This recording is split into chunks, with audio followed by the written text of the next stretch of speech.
Good morning, and for many of our international guests, good evening. Welcome to Scaling Net Zero Infrastructure, our second virtual Connect event. It's focused on the role of large-scale deployment of CO2 transport and storage infrastructure in achieving net zero emissions. My name is Brad Crabtree, and I want to thank you all for joining us today. As of this morning, 475 people had registered for this event, along with 22 reporters. We have a terrific program for you today that includes some of the most important leaders and advocates in the field of carbon capture and removal. This event comes at a critical moment. Following a pivotal election in the United States, a global pandemic, and mounting concerns over climate, economic inequality, and racial injustice are all driving policy change on a greater scale and scope than any time in recent memory. In that context, carbon management, the capture, removal, transport, utilization, and storage of carbon emissions is garnering growing public attention and support from across the political spectrum. That's because of the essential role in decarbonizing existing industries while safeguarding high-wage jobs and providing economic and environmental benefits to communities and regions that depend on them. The growing recognition and support is evident in President Biden's infrastructure plan. If enacted by Congress, it would represent the most significant commitment to carbon management to date of any country in the world. Importantly, key provisions in the president's plan, significant expansion of the federal 45Q tax credit, passage of the SCALE Act, which you will hear much about today, and investment in commercial demonstration of carbon capture and hydrogen technologies are all supported by broadly bipartisan legislation introduced in Congress. Today, we will focus on an important but neglected component of carbon management, the CO2 transport and storage infrastructure needed to deploy carbon capture, direct air capture, and carbon utilization at scale. While the US is an international policy leader in incentivizing carbon capture through the 45Q tax credit, we arguably lag behind on policies to deploy infrastructure. And we will be hearing from our European partners about bold steps they are taking in this regard. We will also hear about the SCALE Act and other policies to help the US make rapid progress on CO2 infrastructure. Before I turn to our first speaker, let me note that we will be recording this event and we will provide all of you afterwards with a link once it is ready. We have a large audience and limited time today, so individual speakers will not take questions. However, we will provide an opportunity for audience questions with our two panels, which we will invite you to submit through the Q&A function. Now I'd like to turn to our first speaker. Carbon capture and direct air capture deployment enables the decarbonization of existing industrial facilities and power plants while preserving existing middle-class jobs that pay above prevailing wages. As we will see, such deployment has the potential to create tens of thousands of new good-paying jobs as well, along with hundreds of billions in investment across the 48 contiguous United States. We start off today's event by unveiling the final phase of analysis undertaken by the Rhodium Group. Commissioned by the Great Plains Institute, this analysis highlights the jobs and investment benefits from the deployment of carbon capture and associated infrastructure across multiple industries. It's now my pleasure to introduce Whitney Herndon, the Associate Director of the Rhodium Group. Whitney manages the firm's energy research and leads a team of great analysts. Whitney and her team have been great partners, and we look forward to hearing about the national results of their work. Thank you, Whitney.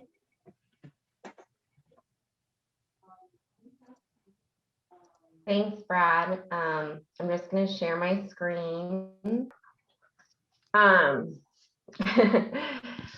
Thanks, everyone. Thank you for being here this morning, as Brad said, and I feel honored to be the one kicking off this event with the first presentation. Like Brad said, my name is Whitney Herndon. I'm an associate director at the Rhodium Group. I work on our U.S. energy body of research. And anyone not familiar with Rhodium Group, we are an independent research group. We do a lot of research in the climate and energy and, of course, carbon management space. So first off, giving credit where credit is due, we've been working with the Great Plains Institute for about a year and a half on this body of carbon capture, economic and employment research. It's been a really great opportunity, and we appreciate their partnership and their support. And also to Galen Hiltbrand, the main research analyst who plugs and chugs on this stuff every single day, and she's just been really critical to this research. So like Brad said, about a year and a half ago, we kicked off this research project to really drill into the economic impacts of carbon capture. And we started doing that actually on a state-by-state basis. So Rhodium and GPI came together to look at the near and intermediate term opportunities for carbon capture. And we did that collectively. There were some states that was determined by GPI, others, Rhodium Group did that analysis. And so we were really looking at, okay, over the next 15 years, where do we really think that the main economic opportunities for carbon capture are in both the industrial and the electric power sector? And that's not to say that these are all the opportunities that are there where you could deploy carbon capture, but we were kind of just searching for like where's the going to be the biggest bang for our buck, pretty much. So the graph on the right illustrates the opportunities that we identified, both in the near and intermediate term phase of our work. And then more recently, on a national level, we added on a long-term kind of mid-century focus for the work. So, okay, if we have these opportunities that deploy in the near term, what's going to be left, and what are the opportunities for the long term? So our analysis is for our state-by-state work, which you can find on our website if anyone's interested. We really focus on the near and intermediate term. For this work that I'm going to be showing you all today, we look at both the near term and the long term on a national level. And we're looking at things like how much private sector investment would be deployed to bring these opportunities to light. And then, of course, where are the employment opportunities and sector by sector, and also just the type of jobs that will be created. So again, this is 3 phases of work. They're all on our website. The last phase, this national analysis, was released this morning. So be sure to look there for any more granular details. My email was on the first slide. If anyone needs to email us, we're open to questions. So the first picture that I really want to paint is when we look at both the industrial sector and the electric power sector, and we look out 30 years, where are the opportunities, both by industry, but also temporally? So what stuff is going to be more economic in the near term versus what stuff is going to be more economic in the long term? And when we do this analysis, when we identify these opportunities, we're really looking at, assuming there's some kind of support for carbon capture, whether it be 45Q or an enhanced 45Q or a climate policy that would support the technology, what are going to be those opportunities? So it's not to say that this is a projection of deployment. It's not to say we're trying to see like what facilities retrofit versus retire under a climate policy. It's just, where's the biggest bang for our buck? Where should we put our money and invest? So when we look out over the next 30 years, kind of segmenting things into this near and intermediate term versus this long term, this picture, this graph is trying to show us what opportunities by industry are in the near term versus which ones are in the long term. So anything in blue shows that the bulk of those opportunities are in that time period.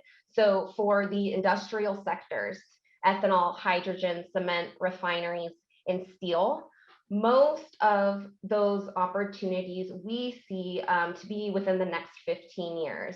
And that's really because a lot of these opportunities are relatively low cost when we look at the whole spectrum of carbon capture costs.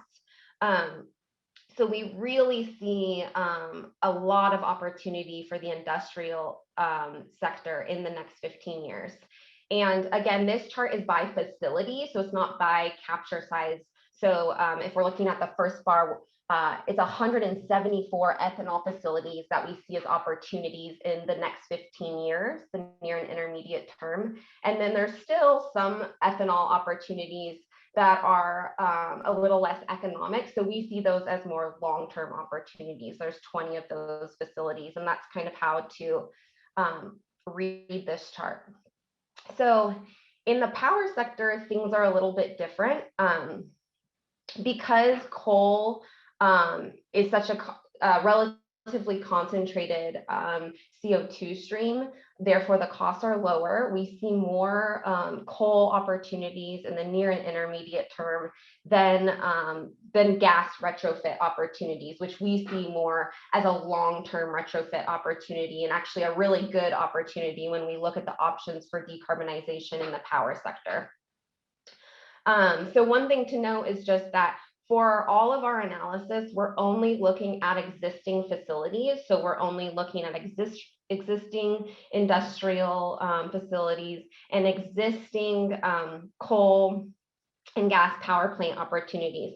We do think that there's the potential for new carbon capture facilities, especially in the power sector, to play a large role going forward into mid-century. But here, again, because we're really trying to assess the jobs impact, we really want to focus on what's tangible to us, which is the existing facilities. So now we're going to move in a little bit more granular into the results by focusing on the near and intermediate term. Again, we've assumed that this term is the next 15 years, 2021 through 2035. And this chart is a beautiful picture of how we characterize the opportunity over the next 15 years. So we see a total of about 700 million metric tons of carbon capture opportunity going out through 2035.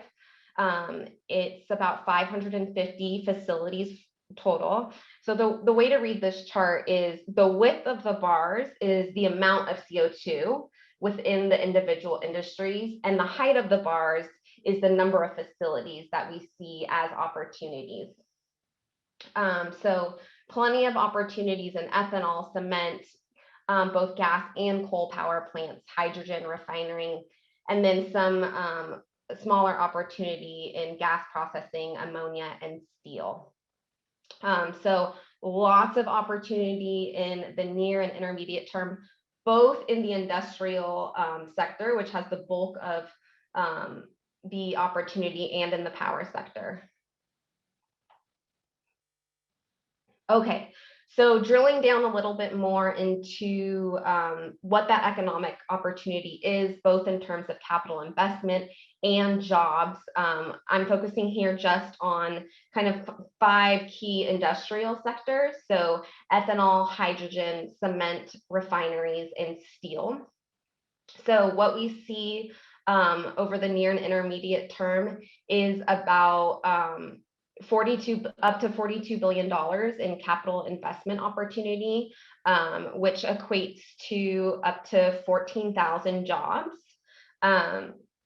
And that's just from the capital investment. Then there's also the ongoing jobs for the operations of the plants, which is about up to 13,000 jobs for the operations. You know, there's 9.7. When we look at jobs, it's really hard to kind of contextualize, like, how many jobs is that? You know, currently about 9.7 million people are unemployed as of I think last month. So just to kind of give you an idea of how many jobs are we really talking about. Moving on to the power sector for the near and intermediate term. The power sector, again, there's a lot of opportunity in the power sector, and that's corresponding. There's less facilities, but there's a lot of CO2. I mean, we know this, right? We think about the power sector as one of the biggest opportunities to decarbonize. And so there's less facilities, but there is a lot of CO2 opportunity in the power sector. and a lot of jobs and investment opportunities. So up to $168 billion of investment opportunity, almost 50,000 jobs just from deploying that capital investment, and then 30,000 ongoing operations jobs. So a total of over 100,000 jobs in the near and intermediate term in the power sector. Sorry, over 80,000 jobs in the near and intermediate term in the power sector, over 100,000 jobs total in this near and intermediate term with when we look at both the power sector and the industrial sectors combined. Okay, so now looking more long-term. So again, as I've described, we have these near and intermediate term opportunities. We're looking here at what's additional to those opportunities. So this long-term is not inclusive of the near and intermediate term. It's looking out to past 2035 and on to mid-century and looking where the opportunities might be there. And one important thing that I'll note is that we've characterized these opportunities based on the information that we have available, what's in public literature on costs and technologies. And to be honest, there's just a lot more opportunity than what we can characterize in this study, just by the nature of the literature and the knowledge that's out there. So there's still a lot more opportunity out there, but this is just what we can characterize currently. So this is the same kind of chart that I showed for the near and intermediate term. So the width of the bars is the CO2 capture opportunity. The height is the number of facilities, and the gray bar is kind of recapturing the total near and intermediate term opportunity, because again, when we're looking long term, we're actually adding on to that. So when we look long term, we see an additional 482 million metric tons of carbon capture opportunity and an additional 450 facilities. So a lot more opportunity in the long term as well. There's kind of the rest of the industrial sector, low-hanging fruit that we think is an opportunity in the long term. And then there's also, like I said earlier, this is really when gas power plants kind of come into play, and when we think those retrofits are really going to start happening.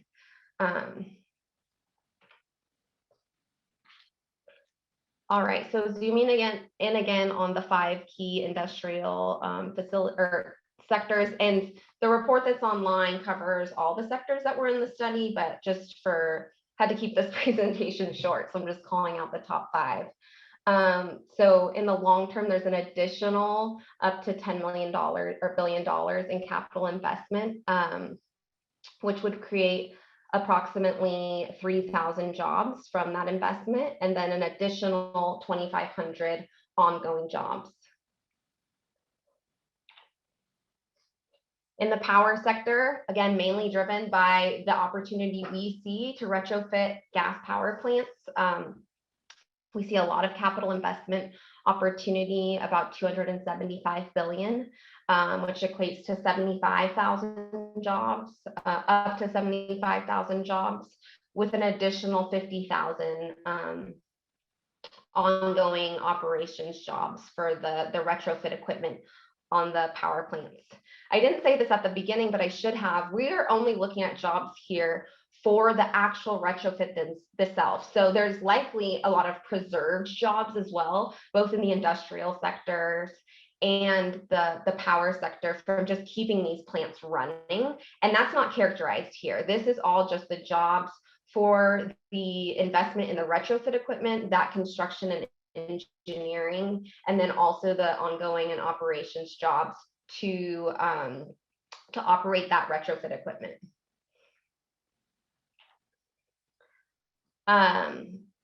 So that's a snapshot of the total results. Please go to our website and see the full report. But in summary,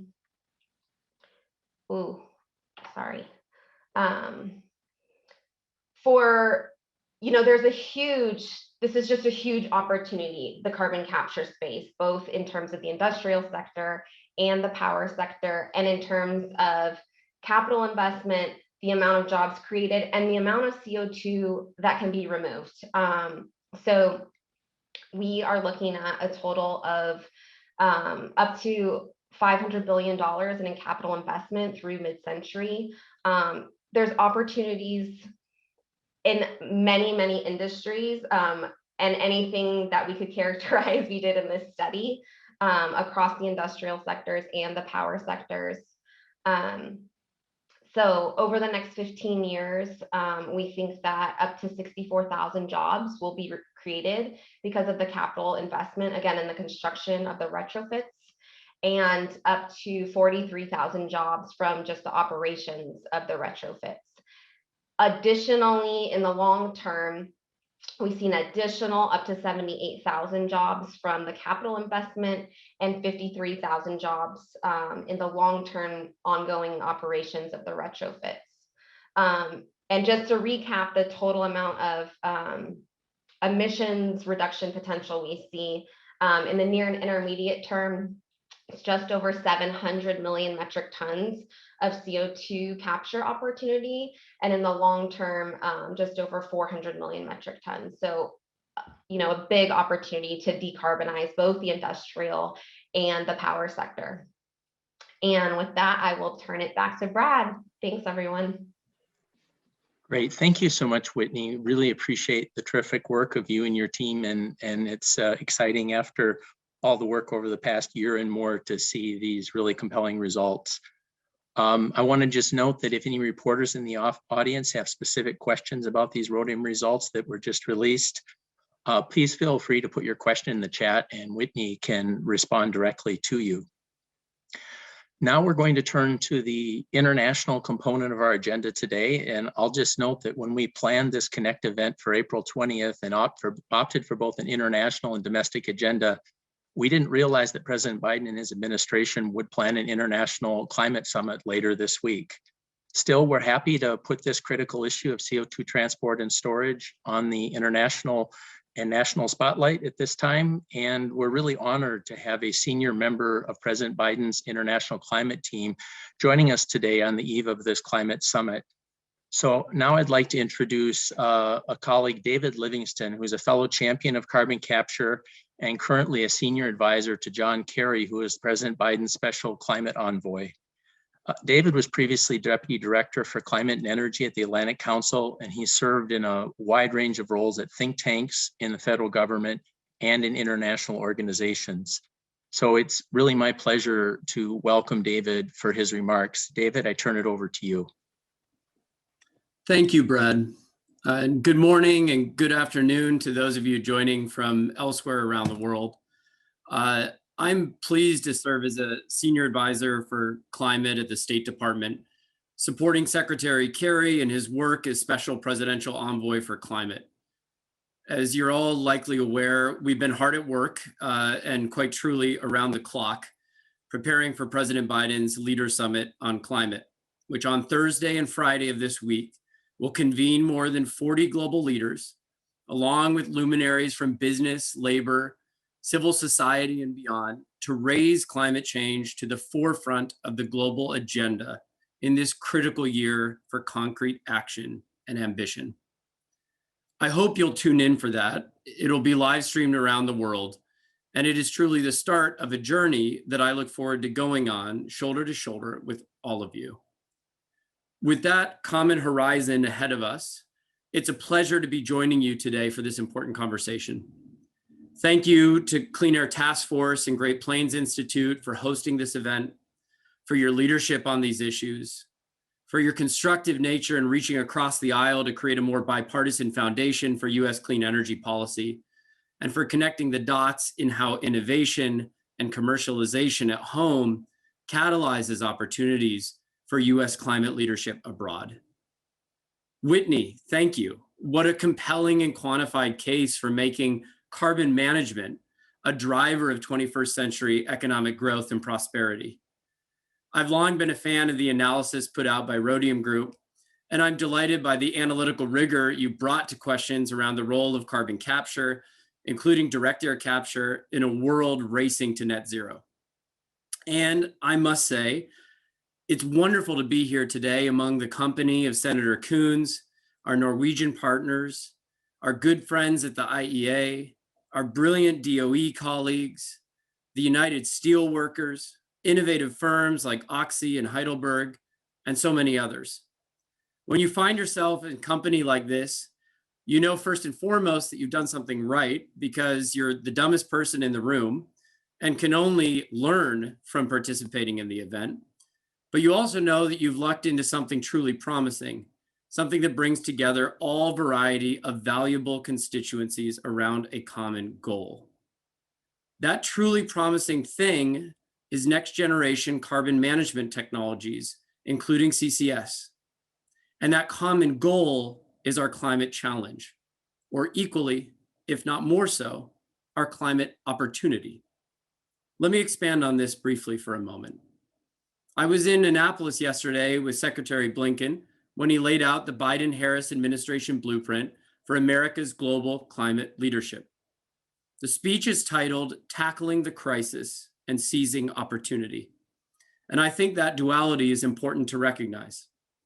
We are faced undoubtedly and undeniably with a generational crisis that will redefine the global economy, global security, and eventually even our relationship to place, people, and time. But this great societal transition is also an opportunity. It's an opportunity to invest in ourselves, in our people, in our communities, to create solutions that will pay dividends for decades to come. It's an opportunity to lift up yet further this country's superlative strengths, diversity, creativity, and industriousness in the face of our daunting climate challenge. I'm pleased to serve in an administration that, in less than 100 days into office, already recognizes the seriousness of the challenges we face, and that the better angels in ourselves must be called upon and empowered to face this challenge. One of our biggest better angels is creativity, our capacity for innovation. The International Energy Agency has told us that around 35% of the cumulative CO2 emissions reductions needed to shift to a sustainable path come from technologies currently at the prototype or demonstration phase. A further 40% of the reductions rely on technologies not yet commercially deployed on a mass market scale. And yet the IEA also warns that 42 of 46 critical clean energy technologies we need to meet our climate goals are not on track. A warning, to be sure. But to the ears of American entrepreneurs and this administration, also an opportunity. We will tackle these gaps with American ingenuity. We'll create jobs and prosperity, even as we mature the technologies needed to decarbonize the planet. Carbon capture is a great example. The technology has a long history, as you all know, and it's seen ever greater and greater bipartisan support amid signs of real results. It's also been a recurring focus of this administration. President Biden's American Jobs Plan is the largest proposed investment into the commercialization of carbon capture, removal, and storage in history. It expands opportunities for carbon capture retrofits, drives more investment into power plant carbon capture projects, and creates compelling new tax credits for industrial carbon capture and direct air capture, both of which are critical elements of any serious and maximally rapid net zero strategy. And the White House has also endorsed proposals to dramatically scale carbon dioxide transport and storage infrastructure, helping to ensure that the CO2 we capture ends up underground for good. I'm here to talk about our international climate policy, though. So why harp on the domestic investments that we are making and those yet to come? It's because these investments will support emissions reductions at home and abroad.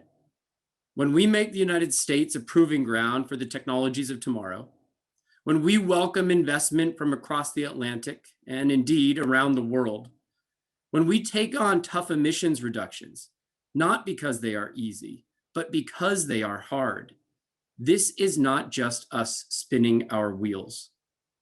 This is driving ahead the technologies that the world will need to decarbonize. For example, President Biden's plan also aims to establish 10 pioneer commercial capture demonstrations in key industrial sectors such as cement, steel, and chemical production. The industrial sector is responsible for around a quarter of global emissions, and this share has stayed constant for the better part of 3 decades, signaling how difficult these emissions can be to address. Carbon capture is a key tool available today for reducing process emissions from industrial manufacturing. And these are sectors we can't afford to ignore. Cement, steel, chemicals, and other industrial products are the backbone of our economy, and helping these industries to embrace more innovative and efficient processes will be critical to ensuring our competitiveness in the 21st century. I am confident that these down payments the government is making in carbon capture and storage, such as plans for these pioneer CCS demonstrations, will not only drive down emissions at home, but will create tools, business models, and services in carbon management that will see increasing global demand for decades to come. And the United States has the most supportive ecosystem for carbon capture and storage in the world.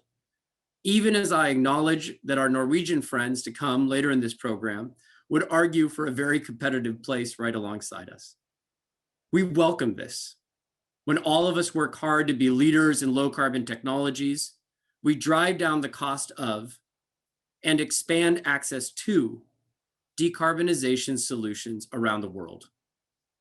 This, in turn, makes the job of our climate diplomats easier. It allows us to work even more closely with partner countries around the world to help them map out a decarbonization blueprint that creates jobs in their country, as well as right here at home. Developing and exporting a full suite of decarbonization tools helps our climate diplomacy unlock more ambition in countries' Paris commitments, moves up the timeline of net zero targets, and brings our global political economy more and more in line with this climate action. We should not pretend this work will be easy, but at the same time, we cannot pretend that this work is anything but imperative to a future of broadly shared prosperity, both within and among our societies. I look forward to hearing the rest of the discussions today, and I will be keen to further explore the role that each of us, governments, labor, investors, industry, civil society, academia, and beyond, can play in creating this virtuous cycle between innovation, commercialization, deployment, and then our diplomacy that aligns global ambitions and actions with a net zero future. Thank you for allowing me to join this discussion today. Thank you for your collective efforts to tackle the challenge and seize the opportunity. And in the spirit of the old proverb, let us not only go fast, but also go far by going on this journey shoulder by shoulder together. Thank you. David, thank you for joining us and for your great remarks. And we really appreciate you joining us right now and dedicating this time in what is an incredibly busy and really important week for you. And I want you, just on behalf of all of us, wish you all the best in your efforts for the summit this week. Thanks again. Thank you, Brad, and I hope we'll all see you there. Thank you. Great. Now we'll turn to our international panel. We're really fortunate to have a group of distinguished international guests who have kindly agreed to join us and share the experience of Europe in the development, financing, and now actual deployment of large-scale CO2 transport and storage, right as American policymakers consider the SCALE Act and other measures to support the build-out of such infrastructure here in the United States. Our speakers are Tina Bru, Minister of Petroleum and Energy in Norway. And as David noted, Norway is a major pioneering leader in carbon capture and carbon management. Dominique von Achten, Chairman of the Managing Board of Heidelberg Cement, one of the world's largest cement companies, and Mechthild Vossdorfer, Director for Sustainability, Technology, and Outlooks at the International Energy Agency. I will now turn to my colleague, Lee Beck, who will introduce our speakers and moderate their discussion. Lee is Policy Innovation Director for Carbon Capture at the Clean Air Task Force. She's a tremendous advocate and has been a member of our team in organizing this event. Lee, thank you so much for all you've done, and I will now turn it over to you. Thank you so much, Brett. Thank you so much for hosting us and your team for organizing this fantastic event. I indeed lead the Clean Air Task Force's work on carbon capture policy in the US and Europe. And it's an honor for me to be here today during this important week for climate, as David already mentioned and outlined so well, and join this discussion around carbon capture and the role of CO2 transport and storage infrastructure on both sides of the Atlantic. Brad already mentioned it, the US, and we heard it from David as well, the US has the most carbon capture facilities currently operating, but until the introduction of the SCALE Act, and which we're of course looking forward to hearing about later from Senator Coons in the second panel, the US lacked comprehensive policy proposals to scale CO2 transport and storage infrastructure. The story is a little bit different in Europe, where carbon capture has seen a strong comeback over the past years.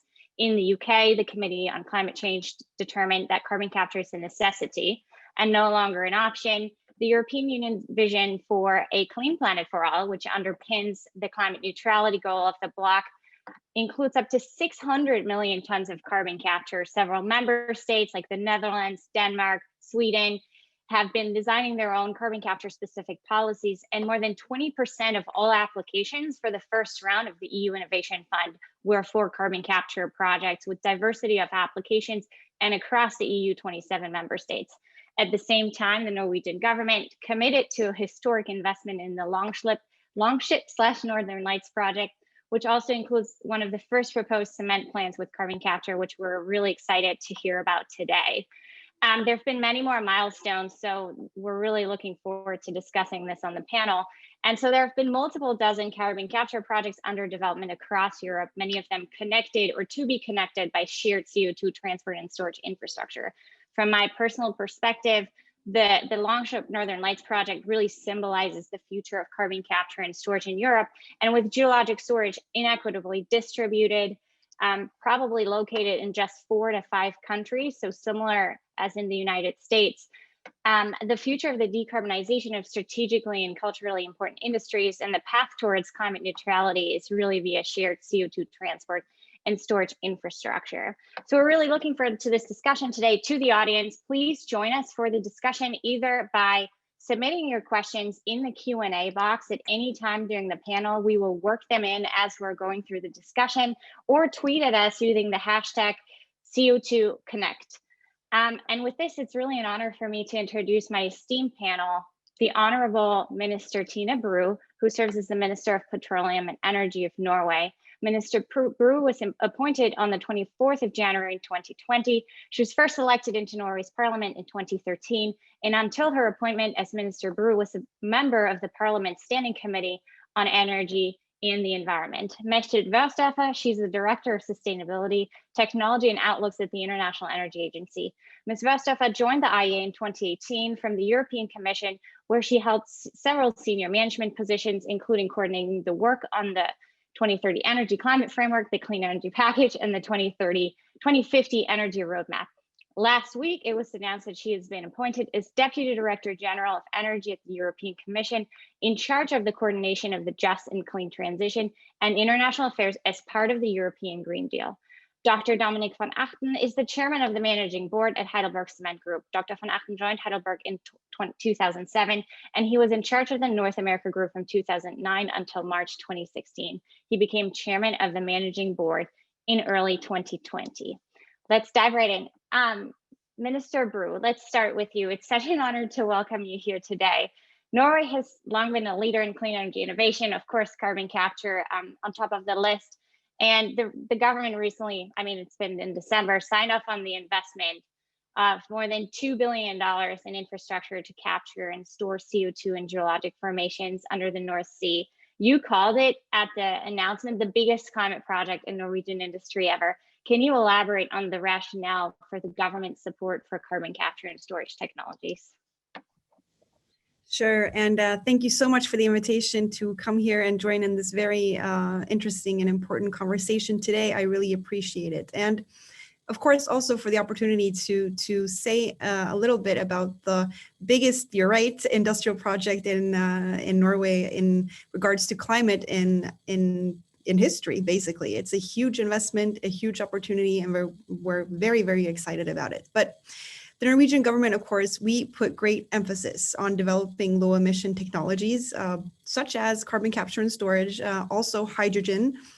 And we really do appreciate our longstanding cooperation with the US Department of Energy on this issue and with American companies on CCS. And we are very inspired by all the good work that's happening on CCS in the US. And our aim is that the Norwegian effort on CCS here will give us accelerated deployment of CCS in Europe, of course. And that is basically because we really do believe that carbon capture and storage will be essential if we are to meet the climate targets, while at the same time safeguarding industry and jobs.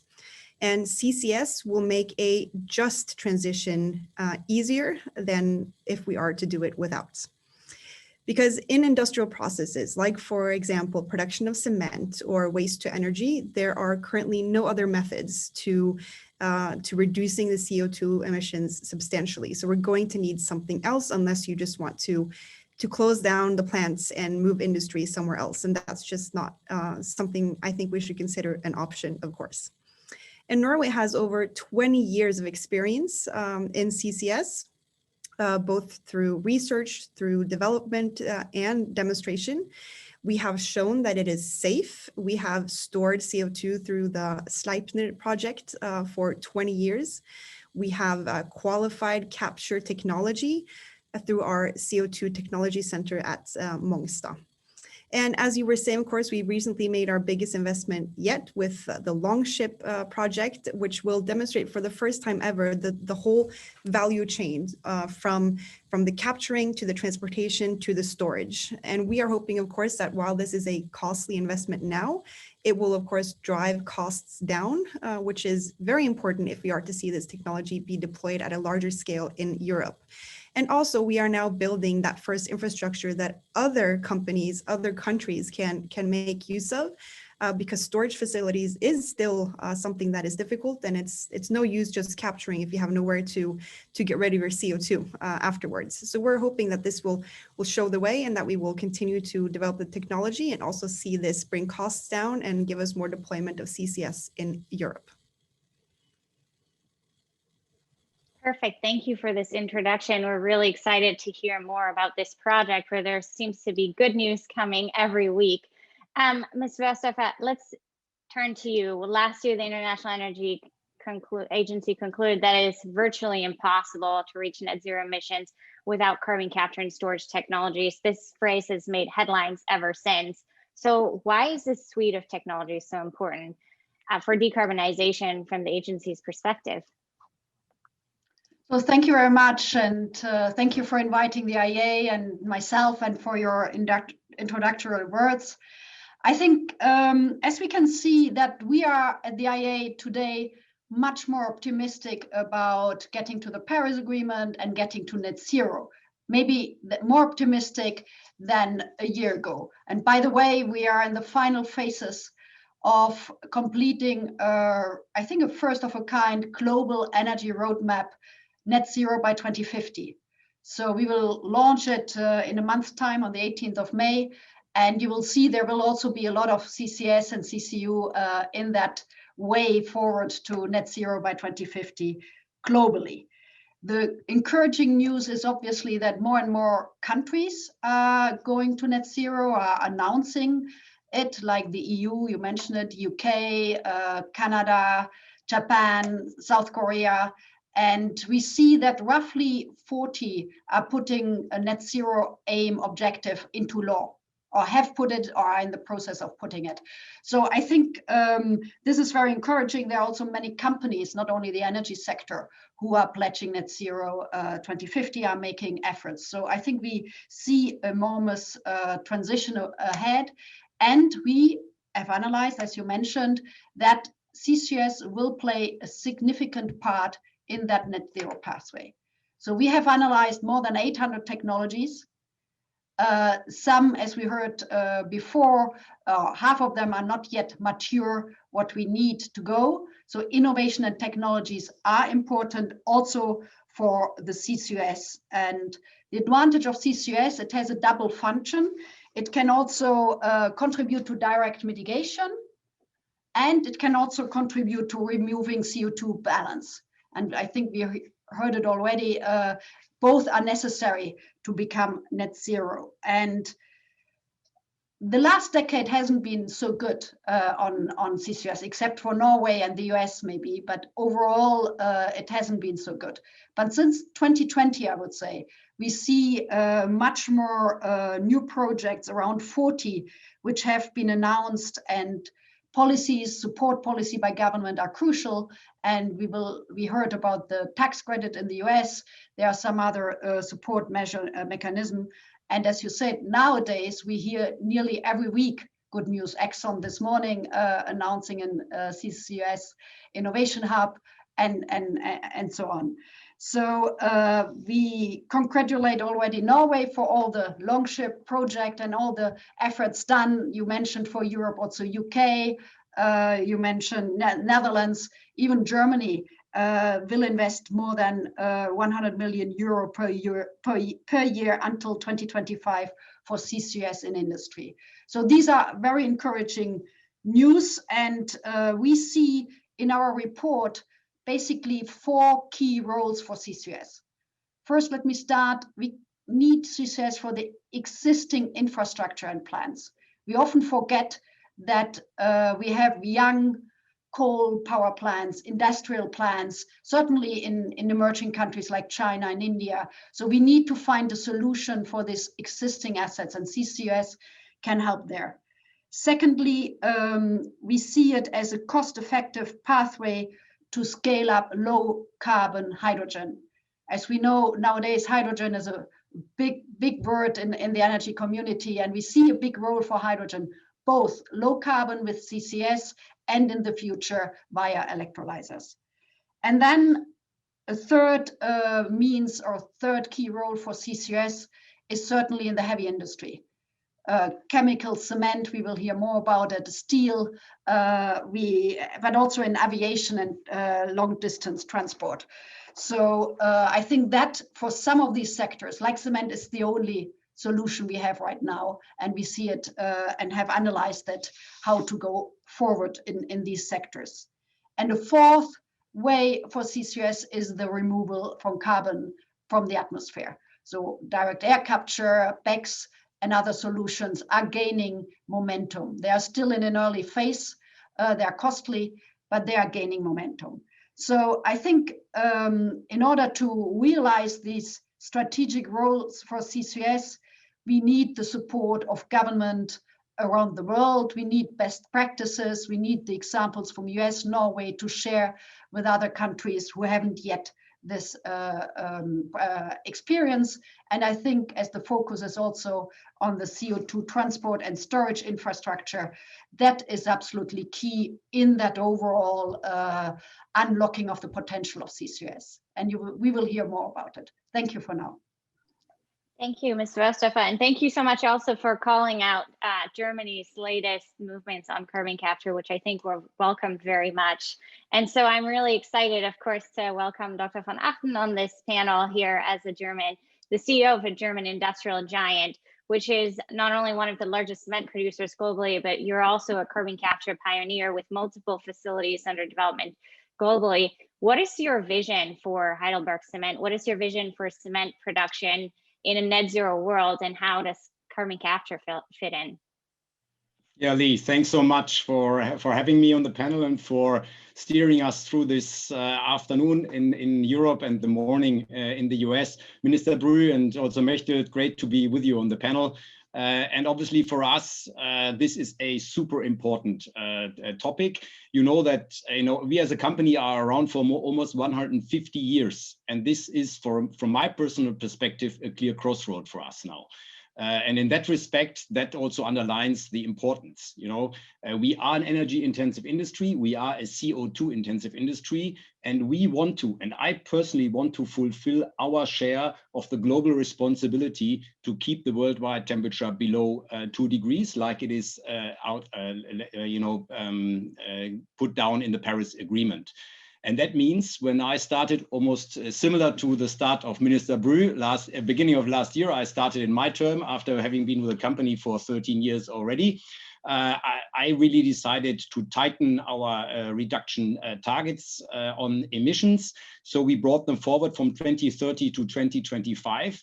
And just between 2019 and 2030, we want to reduce our emissions by 19%. So we really set sails to be far more aggressive in that respect. And we really want to be at the latest by 2050 carbon neutral on our products. I am very hopeful that we can even bring that forward with everybody's effort around the world.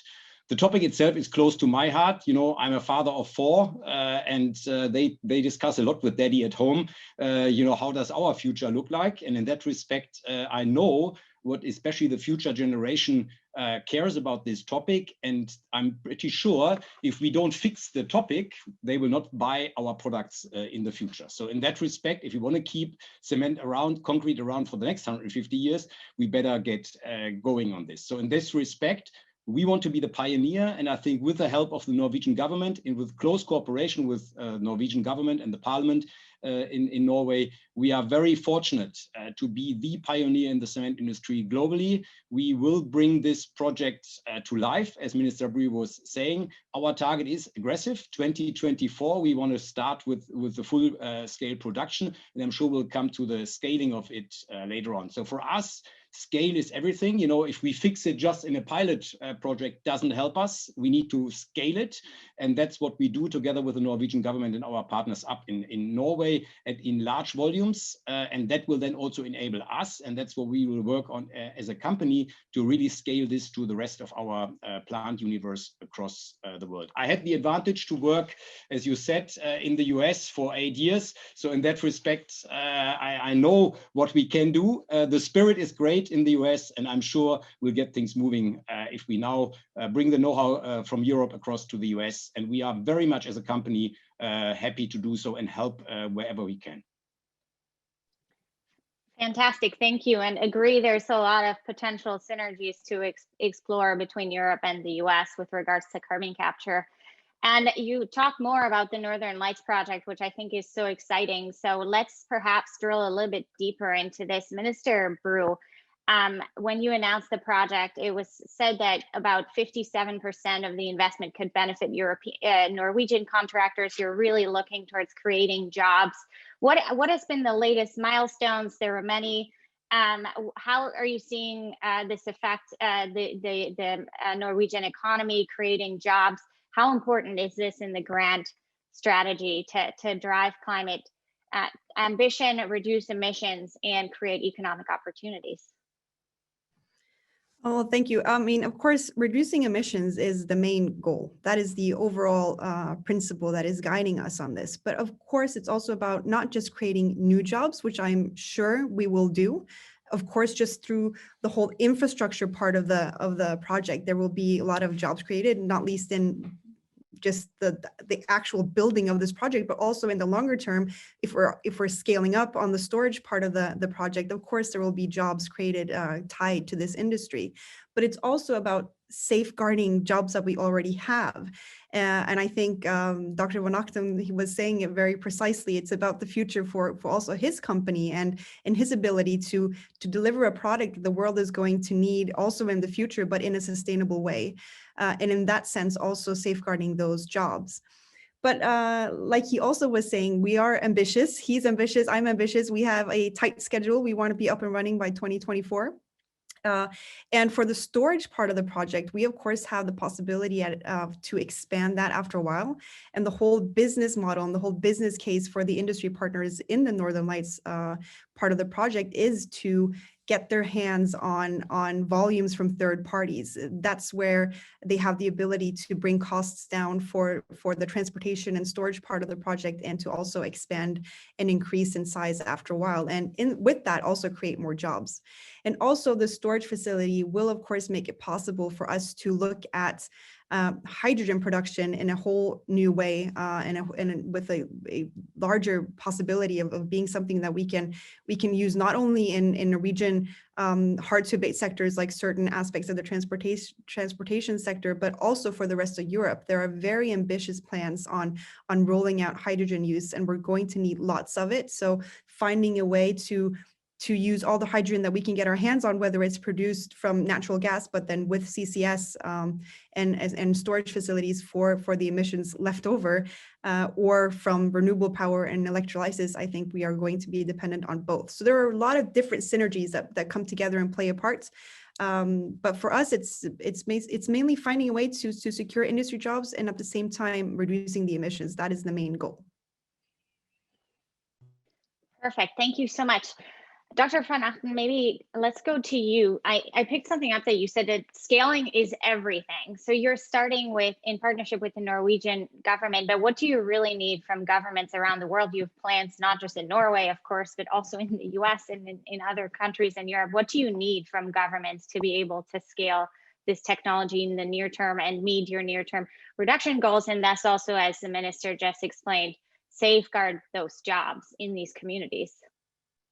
Yeah, Lee, I think this is a very important question. And let me start with the answer on referring to the Northern Lights Longship project, how we've done it together with Minister Bru and the Norwegian government. You know, there we basically capture 50%, that's 400,000 tons per year, basically by 2024. That's an enormous amount of CO2. And it's us capturing it in our proud Northam plant in Brevik.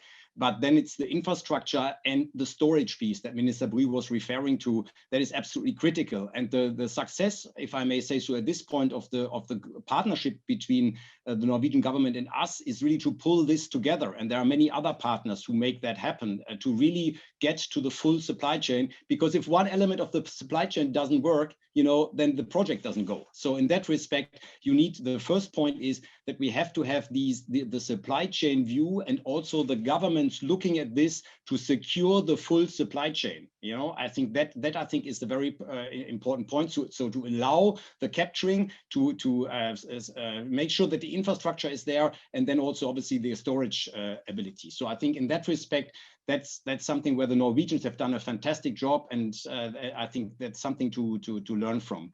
And then secondly, obviously, you know, we are very prepared to invest into this endeavor. We know we have to, and that's our clear commitment, but we can't do it on our own. I think we are talking about enormous amounts, especially if you pioneer.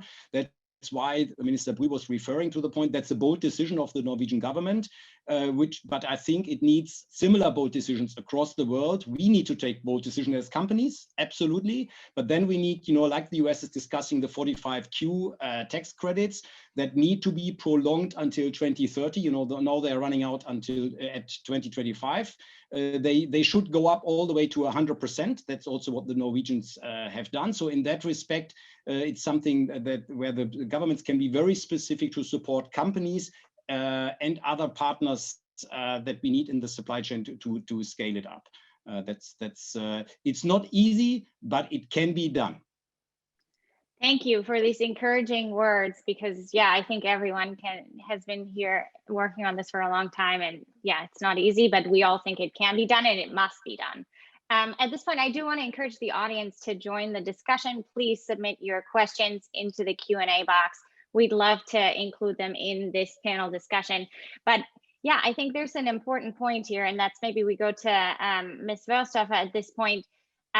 David Livingston earlier cited IEA analysis, 42 out of 46 technologies aren't on track to deliver on net zero. So how well are governments doing, or how well are governments supporting policies for scaling carbon capture? Who are the technology leaders perhaps, or who are the leaders perhaps outside of Norway and the US?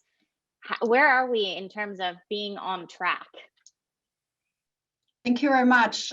David Livingston was referring to our technology progress report, where we every year have a kind of system to assess 38 key technology, CCS, hydrogen, renewables, and battery storage, and so on. And we have a kind of system, red, yellow, green, compared to where they need to be in a sustainable development scenario. And I think the latest report, it's from last year, but also in ETP, CCS is in the middle, yellow, I would say. And then there are a couple of others who are doing well, EVs right now, electric vehicles, and others who are very in the infant stages. So for CCS, as we heard, it's very capital intensive, and it's also quite uncertain. So there is a high risk, and that's why I think there needs to be a strong role from government. We heard about the Norwegian government, but the support and the coordination together with industry is a key aspect of here.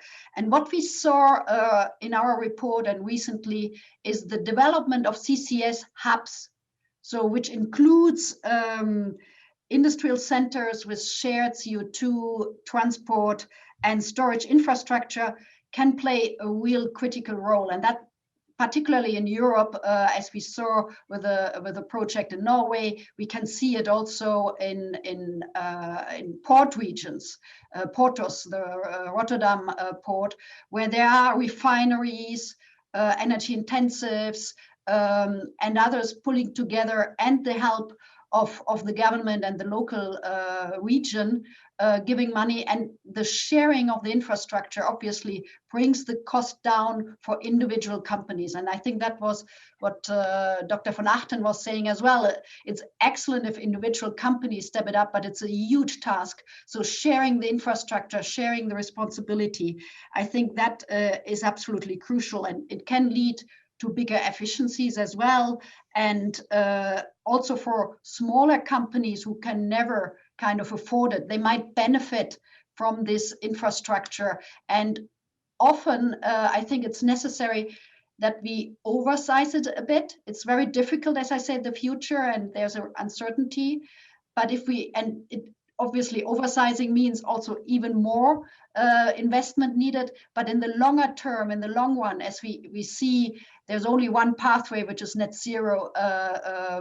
We will see more and more coming in. So I think it's good to plan it from the beginning. But these industrial hubs, which are coming up in Europe, I think it's a very good way to scale up. And about the technology leaders, I think the US is a leader. Half of the projects which are in operation today are in the US, and 1/3 of those who are developing. But the good news is also globally, we see more and more. I mean, 20 years in Norway, UK, Netherlands, Germany, as we heard, China, to be honest. We have Canada. Yeah, Canada, by the way, I just spoke this morning to our Canadian colleague. The Canada came out today with a new budget, and they have a similar 45Q tax credit investment scheme in the planning, which they would like to set up by 2022. So Canada indeed is also looking at incentives and looking at best practice, and this tax credit for capital invested in CCS is also coming in Canada. So these are very good news. Fantastic. Yeah, and we're of course hoping that this week can lead to more announcements as governments around the world are increasing their ambition. But I do want to pick up on a point here that you made, and that is the economies of scale thanks to supersizing CO2 infrastructure. We'll hear from Senator Coons and the second panel later what the US is doing in designing the SCALE Act and how this could help to really exactly drive investment in this kind of infrastructure. But I do want to focus, of course, right now on the European experiences. And there's already a few questions rolling in, which is great. I encourage the audience to submit more. And I want to kind of drill a little bit deeper into the Northern Lights project. I know when it was announced, or the pre-stages were announced, it was always said that the Norwegian government hopes that that's the first of many. So Minister Bru, how do you envision sharing the learnings? What are you expecting in terms of cost reductions? Of course, you're already planning to supersize the infrastructure to be able to expand to be really one of the premier European decarbonization solution. And I think the audience would love to hear more how all this thinking factors into your plans. Well, you're definitely right on the point about it's very important for us that this project not just be the first and only. If it's the first and only, yes, we will reduce some Norwegian emissions. But considering the amount that we are investing and how much we believe in this project and for how many years we worked on it, it would not be considered a success if this does not actually result in similar projects popping up all around Europe. That has been a main driver for the project the whole time that we worked on this. And I could also say that it was really one of the things that actually when we were deciding whether or not to do this, basically, I mean, it's of course a much more complicated issue and just that, but to make it in regards to how much time we have, we were trying to decide if this was something that we wanted to do or not. One of the things that also did play a big part for me was seeing the development in regards to CCS in Europe, not just the number of projects that are being considered, but mainly also how different countries now embrace CCS at a whole other level than what was the case before, how you've seen substantial movement on this issue. And that's key. And I think also our experiences so far with the Northern Lights project has really confirmed that there is big movement. I mean, they are now in dialogue with over 60 different companies that are exploring opportunities. They have 11 MOUs that they have signed. We are seeing, as Heidelberg is one very good example of many industrial plans moving forward all across Europe. So our goal has been the whole time to, okay, so we're taking a big risk, but we know that we are, and we're also investing substantial amounts of money, but we think it's worth it. And it's never been a goal for this project in itself for the Norwegian state to be profitable, but it's what can follow afterwards. And just getting down the abatement cost is a big part of this, because without doing that, you're not going to see the big deployment that you want. It's easy if you're a country, it's never easy, but if you're a country that has the money for it, okay, but many countries don't have that opportunity, and that's why we need to bring costs down. So that's key. But so mainly just getting the ball rolling on CCS has been a main driver, and we're willing to take on both risks and costs to do that. And I think also it's very key that we are now moving to a stage where we can decouple the storage part and the capture part to give the infrastructure a life on its own that can be used by third parties, so that when you're planning a capturing project somewhere, you don't have to worry about the transportation and the storage. We can handle that. And in, I think, just a few years, you'll have more countries being able to handle that and actually have that opportunity for industry in Europe. We're seeing many different plans now. So I think it's moving in a very positive direction.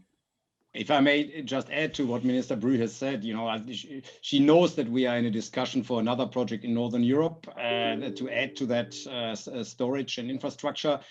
So that's one piece, but also, you know, that the UK has gotten going with a HyNet project in the northwest of the UK, where we are also involved with our plant in Padeswood.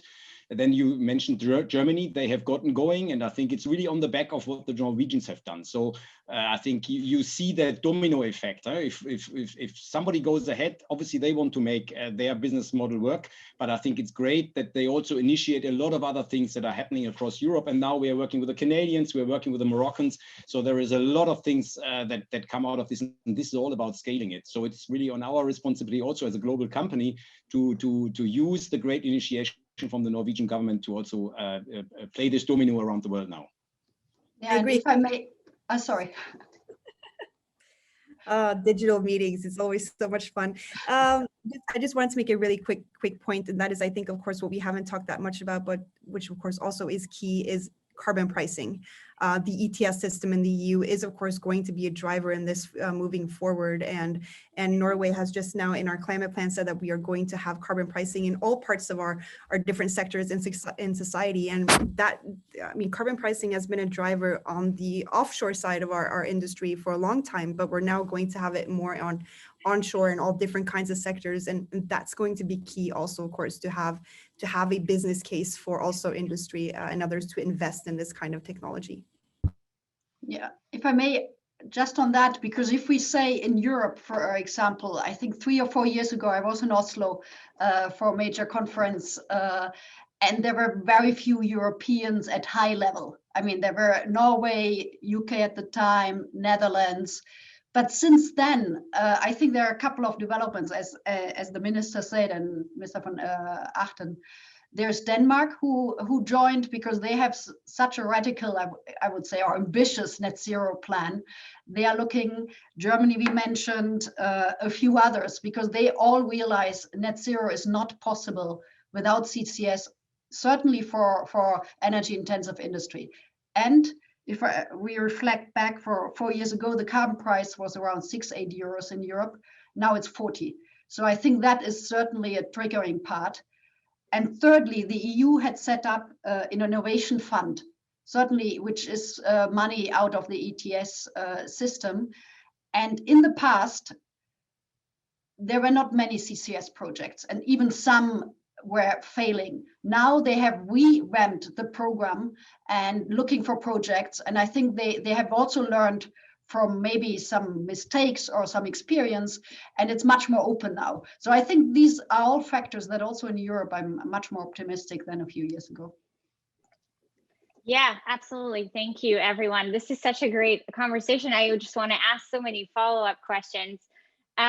So Dr. van Achten, let's go to you. I want to hear about more of the projects you're planning globally. You talked a little bit. Can you tell us more about individual projects or kind of trends that you're looking for? I know Germany has come up multiple times. Lilac 2, that's the second demonstration plant, is going to be in Hanover. It's going to be 4 times as big as the Belgian pilot plant. So that's really exciting. And then maybe along these lines, you can also we can also add a question from the audience where it's really about operating costs and how does a company, how are you envisioning to be competitive with such significant, or in the beginning, certainly significant additional capital costs and operating costs. And I think that also plays into what Ms. Westhofer just talked about with regards to the ETS and carbon pricing, the comments about carbon pricing from Minister Brew. Yeah, Lee, thanks. Two very valid questions. Let me start with maybe the second one. How do we make this viable? I'm absolutely with Minister Brew. You know, we are not, we are not a charity organization. We work for our shareholders, and we have to make this a viable business model. But I go back 10 years when I was first in the US, and I tell you, I was discussing, I will never forget this, a new small technology in our plant in Permanente outside of San Francisco. And the guys were telling me, oh, this adds $10 per ton to our production costs. And then by the time we did it, half a year later, the additional cost was $1.50. You know, I think we also have to be a little bit bold in terms of trying something new and then drive down the costs. You see it now with electric cars. You know, if Elon Musk would have never started with his electric car, you know, the batteries would not have come down down to the cost that they are currently. So I'm per se an optimistic guy, and I tell you, if we want to get the cost down, we will get the cost down together. So I'm absolutely convinced. And talking about the first part of your question, absolutely, it's not only the Northern Light project, it's the furthest advanced and the largest scale for us. Then we have the Lilac 2 in Germany. That's a different technology. Then we have, together with a couple of industry partners, the oxy-fuel technology in the south of Germany. Then we have an interesting algae project in Morocco, which is completely, you know, that's a completely different, it's a CCU project. Then it's another CCS project in the Northwest with a HyNet in the UK. Then we have a big CCS study going on with the Canadians. Mechtel was referring to that in the Northwest of Canada. And then we have an interesting one in our plant in Redding in California, together with a company called Forterra that's backed by the Gates Foundation and also by Khosla Ventures. And we are working together with them to reduce 60% eventually of our CO2 emission and basically build it into the cementitious product again. So it's a real interesting project of, if you wish to say so, CO2 recycling So those are the hottest ones, and we are working on many more. And we are really determined to also work on a couple of more projects in the US. So we very welcome the summit this week. We very welcome the mindset change in that respect. And we are more than happy, you know, in plants like Union Bridge, in plants like Nazareth, Pennsylvania, Mitchell, Indiana, to really be a scaling partner for whatever the US wants to endeavor on. Fantastic. This sounds really promising and really excited for all these projects. Here's another question from the audience, which I think is really interesting. And this can either be from Minister Brew or Ms. Vosova, of course, both of you. There's always this notion that carbon capture is linked to the oil and gas industry, but I think, you know, we're having no representative from the oil and gas industry on this panel. Of course, we're industrial companies. So how do we see this in the future with regards to business models? Is it only oil and gas companies that are investing? I think the answer, we already know, it's no. And of course, you know, maybe Minister Brew, you can share some lessons from Norway. Your own natural resource giant Equinor is not only a gas company, but also the biggest investor in offshore wind, carbon capture leader. Would love to hear, I think the audience is very interested in these kinds of thoughts and lessons. Well, yeah, I can try to say a little bit about that. I think Equinor is a very good example of what we're seeing in many of the big oil and gas companies globally now that are transitioning to a more broader sense of being an energy company. They're looking at different kinds of technologies, different sectors that they maybe haven't been in earlier, but are seeing business opportunities also there. And I think that's a good thing. Renewable power, offshore wind is one example of it. But I think also, as I was trying to mention it in my opening remarks here today, but for the reason that we really do believe in our CCS project here is also really tied to the fact that, like cement production and some of these other industry processes, you don't really have an alternative. So if you're going to reduce emissions from these kinds of industries, you have to have CCS because you can't, but in the power sector, and I think this will vary depending on what country you're in, and different countries are going to have different solutions. But in the power sector, I think we're been a huge growth in renewables, which has maybe made it not so easy to have CCS used in the power sector in some countries in Europe, but in other countries, this can perfectly be a solution. The US, I know, has looked at that. And so there will be different solutions everywhere, but the technology is basically the same. So you can, once you get it deployed at big scale, you can roll it out to different sectors. And I think we're going to see many different kinds of solutions.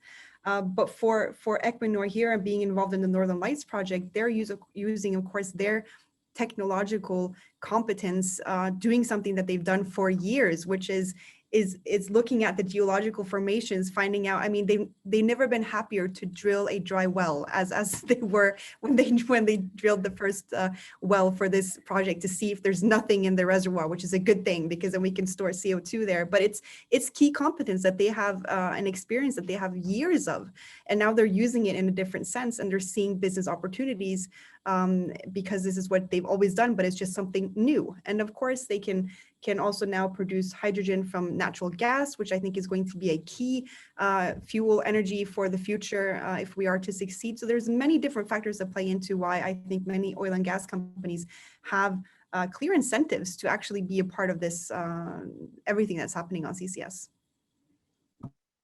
And if I may add, I fully agree, obviously, on energy companies, and Equinor is an excellent example. We will hear later from Oxy in another panel, and there are other players. There is also the energy intensives like Heidelberger Cement, but also Dalmia Cement from India or ArcelorMittal for steel. But there are two other groups which we see coming up, the startups. There are technology startups coming up and looking at carbon removal and CO2 use in a very specific area. And another, I think, energy sector, industry sector which is coming up is the IT companies. I mean, Microsoft, for example, announced that they are looking for solutions to become net zero very soon. And they are looking also at BECCS and DAC as possible solutions. So they have set up an innovation fund. They are cooperating, I think, even with Norway to look at possible solutions from their side. So it's also a whole new sector in the IT area who are helping to find solution, plus the traditional energy sector, if I may say so. Yeah, thank you. Fantastic. This is really exciting. And I know many of these companies that you mentioned are also involved in the Northern Lights project. So we're tracking the exciting developments every week almost and announcements. So we already saw Deputy Secretary Dave Turk come on the screen. So to wrap up, Ms. Vostafa, the IEA has said that the importance of carbon capture rises with climate ambition.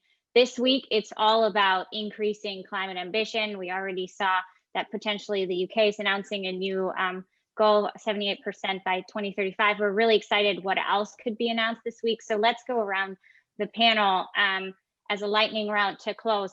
What are you hoping for the outcomes of this week's summit? Are we hoping, are we expecting more carbon capture announcements? What will be the play for carbon capture this week at the summit? I should start. I think there are high hopes for that summit, but I would wish that also we look at the emerging economies, India and China in particular. I mean, China already announced the net zero by 2060. We are working with them how to make it happen.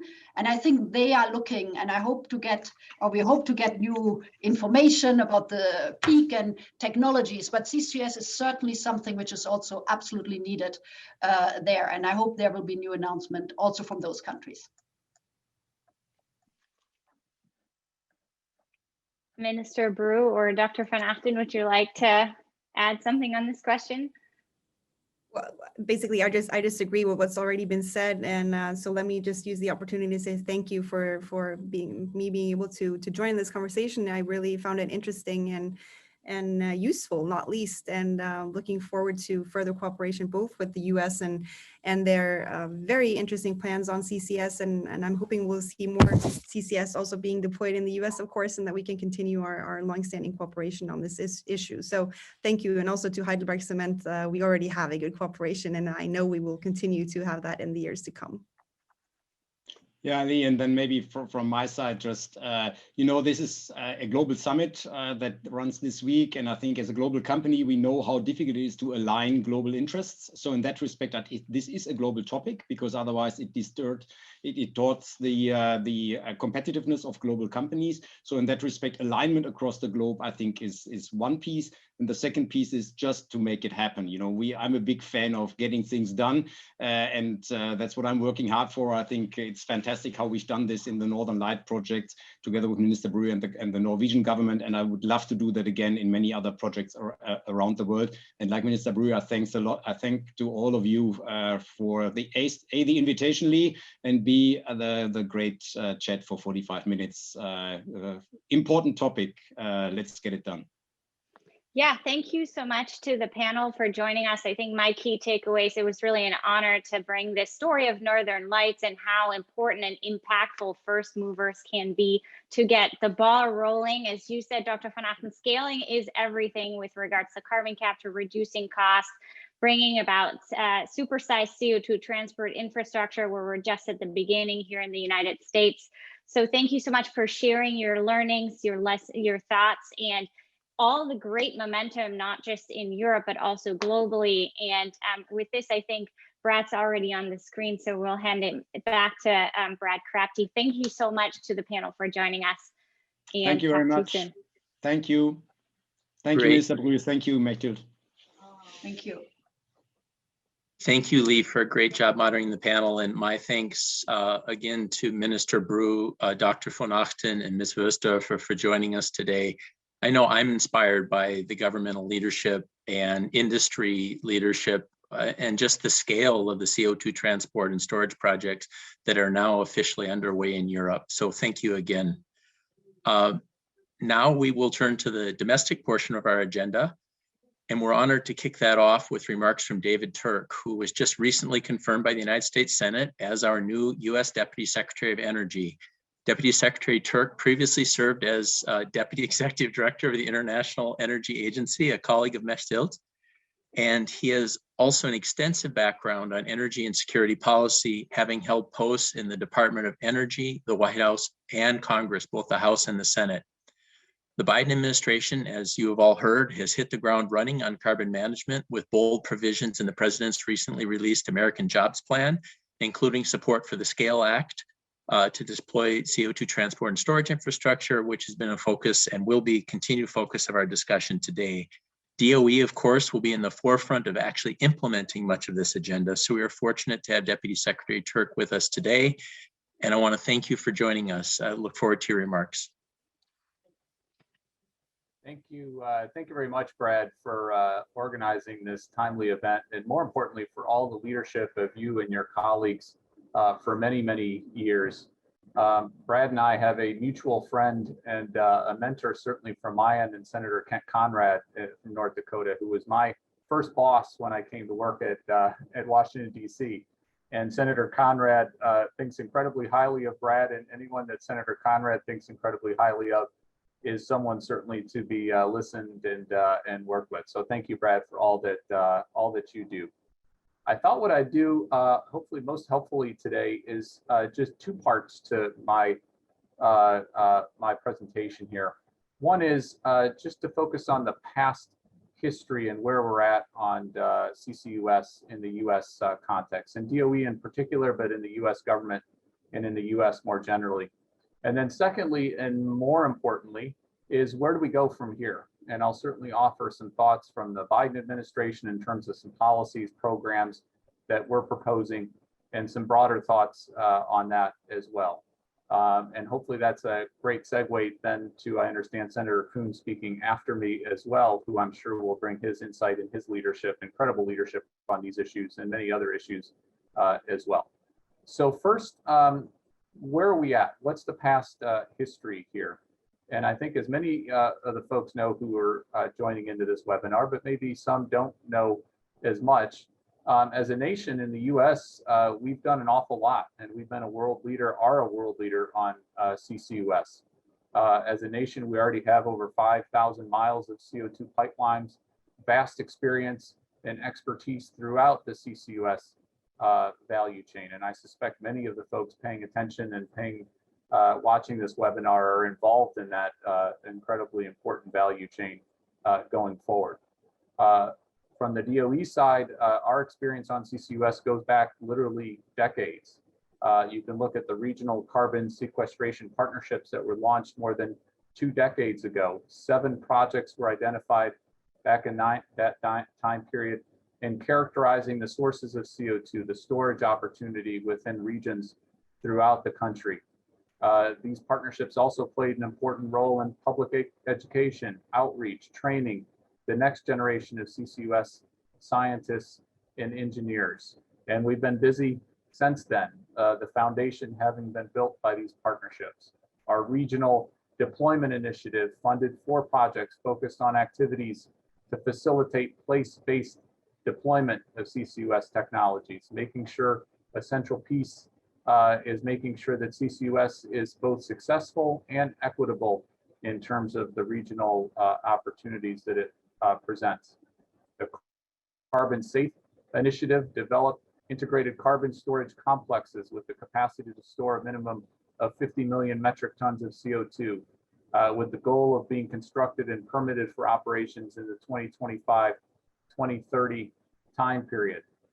The American Recovery and Reinvestment Act, the last time we had a big stimulus bill over a decade ago, DOE invested in 2 industrial CCUS demonstration projects. More recently, DOE has selected 5 industrial pre-feasibility studies, 2 on cement plants, 1 on steel plant, 1 on steam methane reforming hydrogen production, and the last for ethanol facility, just showing off the range, the versatile range of opportunities and need on the CCUS side of things. We've also seen incredibly important legislation come out of the Congress. And again, a credit to Senator Coons and many other colleagues working on a bipartisan basis. The 45Q, so-called 45Q legislation is a big, big deal in CCUS. I know, having worked internationally, a lot of countries around the world have looked to what the US has done on 45Q and how that might be brought into their jurisdictions as well. Even more recently, just in late last year, early this year, was the passage of the Energy Act of 2020, again on a bipartisan basis, just showing the bipartisan nature of the support for CCUS on Capitol Hill. And important provisions in that Energy Act of 2020 on the CCUS front.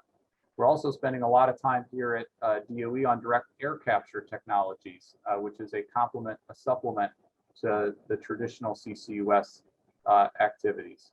So that's a bit of a snapshot, again, hopefully helpful for those who don't follow the CCUS issue inside and out, as I know many of you do.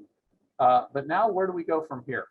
What's the future of CCUS? What are the opportunities, and what is this administration, what is the Biden administration proposing to do going forward?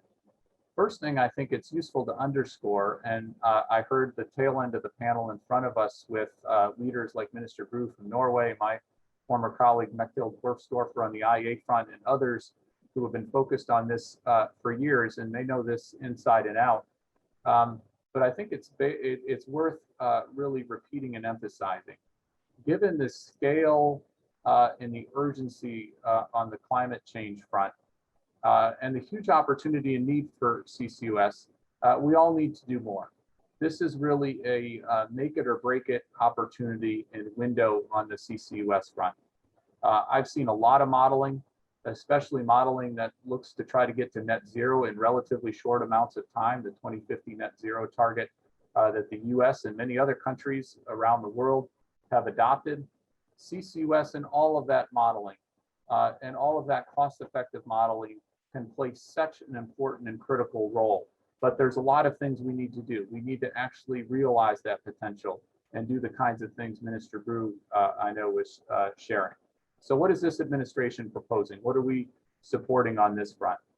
First is the establishment of 10, what we're calling pioneer facilities that demonstrates carbon capture retrofits for large steel, cement, chemical production facilities. This is part of the American Jobs Plan. This is a big deal if we're able to get the congressional support. We're able to have these 10 pioneer facilities, hopefully in a geographically dispersed way, to show the technology works, to keep reducing those costs associated with the technology.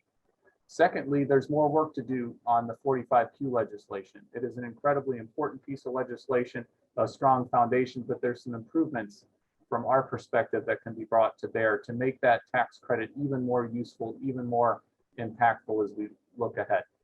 There's additional legislation such as the SCALE Act, and I suspect Senator Coons will talk about that. And again, thanks to Senator Coons for his incredible leadership and others in Congress on this front.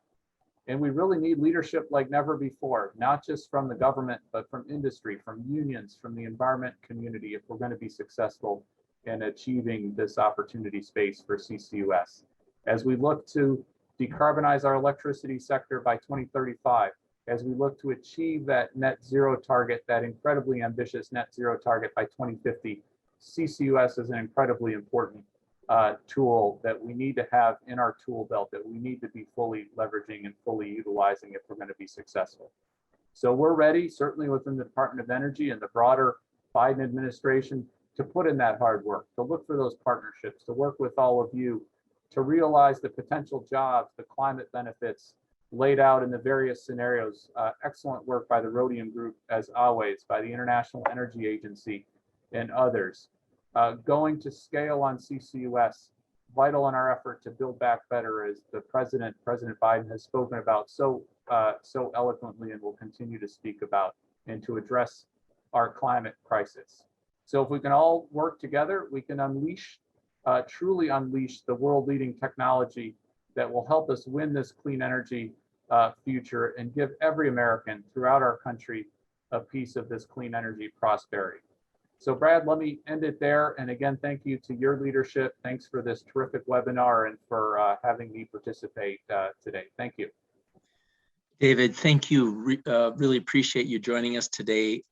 It's an exceptionally intense and important week for you and others in the administration with the summit and everything going on. So we recognize the commitment it takes to make this time for us and be with us today. So thank you again.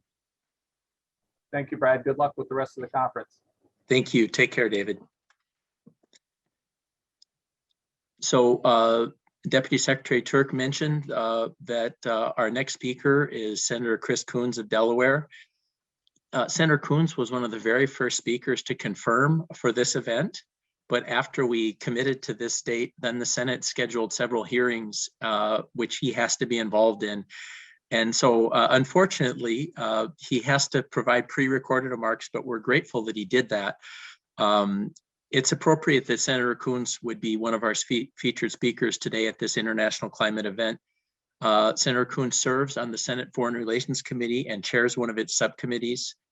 He is committed to advancing climate policy and really importantly, to fostering a bipartisan approach to climate legislation in the Senate. He is playing a leadership role right now on carbon management in this Congress. He's serving as the lead sponsor of the SCALE Act with 12 Senate Democratic and Republican colleagues as co-sponsors and counting. Senators continue to join the bill. He is also a co-sponsor and active supporter of major bipartisan legislation to expand and improve the federal 45Q tax credit, which includes some of the provisions that Deputy Secretary Turk mentioned. And I'd note that there are 15 senators from both political parties joining him on that bill as well. So while we regret that he couldn't join us personally today, we really appreciate he and his staff taking the time to provide these pre-recorded remarks, which we will share with you right now. And I'll turn it over to my colleague, Lauren Schultz. Good afternoon, everyone. I'm U.S. Senator Chris Coons from Delaware. I'm grateful to the Great Plains Institute and all of you for joining this important conversation. I want to specifically thank Minister Bru of Norway, Ms. Versdorfer of the IEA, and Dr. von Achten of Heidelberg Cement. Thank you all for joining and for all of our international partners and their leadership on the urgent issue of combating climate change. For the business leaders, policymakers, researchers, and advocates who are participating, thank you for tuning into this important conversation. This event comes at a critical moment here in Washington, a chance at a once-in-a-generation opportunity to invest in infrastructure and in climate policy that works for our whole nation and puts our country on a path towards net zero. I am proud to be the founding co-chair of the Senate Climate Solutions Caucus, a bipartisan group of 14 senators, 7 Republicans and 7 Democrats who are dedicated to advancing meaningful bipartisan climate change solutions. This week is particularly big for climate here in my nation's capital. I'm looking forward to President Biden's Climate Leaders Summit later this week. This convening of world leaders is an urgent moment to underscore the significance of climate action as countries consider new commitments in advance of COP26 in November in Glasgow. Reaching mid-century climate goals requires close cooperation between the United States and our valued European allies. So as we have these conversations, I hope we're also going to continue to prioritize a just transition that doesn't leave communities behind. And I'm grateful for the EU's leadership in this important area. Carbon capture, transport, and geologic storage must be a part of the portfolio of options for achieving net zero emissions by mid-century. So I appreciate the leadership of countries like Norway, Canada, the EU, and so many others who've shown leadership and made significant financial commitments on carbon dioxide transport infrastructure. Your example can help inspire action here in the United States. There are right now barriers to wide-scale deployment of CCUS infrastructure in the United States, and I know that we as a nation are falling behind in this critical area. We have an existing 45Q tax credit, which is necessary but not sufficient to drive investment in carbon dioxide transport and storage infrastructure. We're suffering from a bit of a chicken and egg problem. Transport and storage infrastructure need to exist for utility scale carbon capture projects to be financed. And without those large scale carbon capture projects being financed, it's difficult to advance transport and storage infrastructure. So that's where the SCALE Act comes in. I'm proud to be the lead founding co-sponsor with Senator Cassidy of Louisiana in introducing and advancing the SCALE Act. It lowers financial barriers to widespread adoption of carbon capture and utilization, of CCUS technology. The bill would leverage private capital to finance carbon dioxide transport infrastructure to deliver CO2 from the site of capture to the site of storage. It incentivizes commercial scale geologic storage to connect multiple capture sites to regional storage hubs. And in addition to climate benefits, this could help create thousands of jobs and needed regional economic opportunities, as we heard earlier in this conference from the Rhodium Group. This bill has broad bipartisan support in both houses of Congress, has backing from labor unions, from nonprofits, from advocates, and from our business community. It's also been specifically included in President Biden's American Jobs Plan, which calls for large-scale sequestration financing efforts like those enabled by this bill. So overall, for all of these reasons, I am optimistic about the SCALE Act becoming law later this year. That's where you come in. Thank you in closing for your participation this year. I want to encourage your continued communication about the importance and the significance of including these provisions from the SCALE Act in any broader infrastructure package. So thanks for your engagement and interest. And now I'll pass it on to our next panel, which features the CEO of Oxy, Vicki Hollub, Roxanne Brown of the United Steelworkers, and Professor Jesse Jenkins of Princeton University to discuss the importance of these policies for US climate ambition and American workers and companies. I'm grateful for your attention and engagement. Enjoy the rest of today's conference. Great. So we are just a few minutes ahead of schedule. And so this is a virtual meeting. We'll give everybody just a few minutes for a break. And I see our panelists and moderator are here. We will start at 12:45 Eastern time sharp. So if anyone wants to take a quick break, now's an opportunity to do so, and we'll return shortly. Thank you. Okay, following that break, we now turn to our domestic panel. We've heard from international leaders and now US federal policymakers. And now we'll really focus on domestic deployment of CO2 transport and storage infrastructure, developing new energy and industrial business models to achieve net zero emissions, sustaining and creating high wage jobs, ensuring that local communities see environmental, economic, and other benefits in the process, as well as the federal policies needed to accomplish all of that. We're really fortunate to have a terrific panel today. Our speakers are Vicki Hollub. She's the CEO of Occidental Petroleum, and she is a national and global climate leader.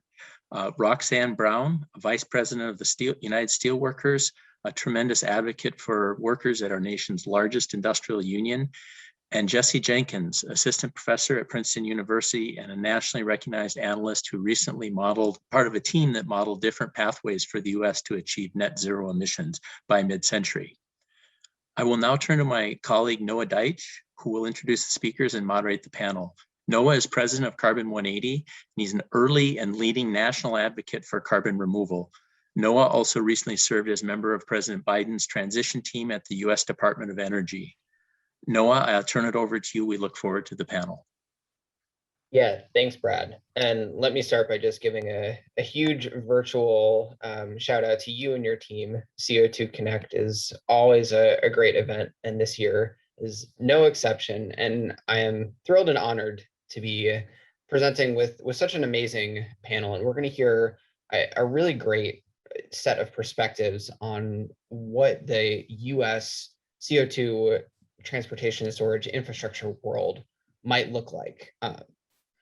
And to start, what I'd love to do is ask Vicki to kick us off and really frame for us what you see as the future of CO2 transportation and storage in the US. And maybe if you could get in your virtual time machine and fast forward to 2030, what are you telling Oxy's shareholders that you all are doing in the carbon capture and storage world? And how has your workforce really transformed as a result of that?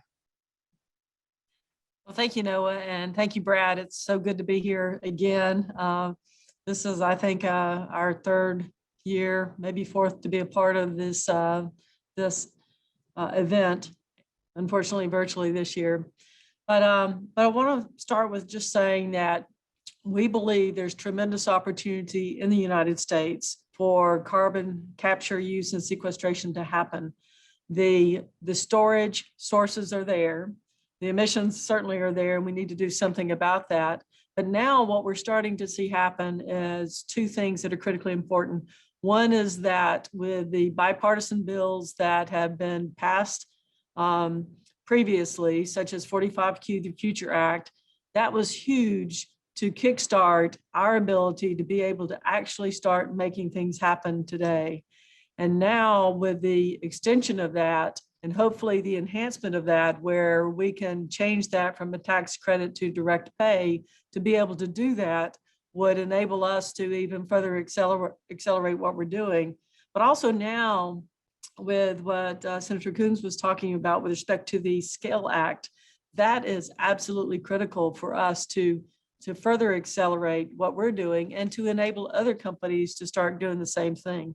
So the second thing that's important is that the investment community is engaged in this and starting to realize how beneficial this can be for oil and gas companies to take a lead in this regard.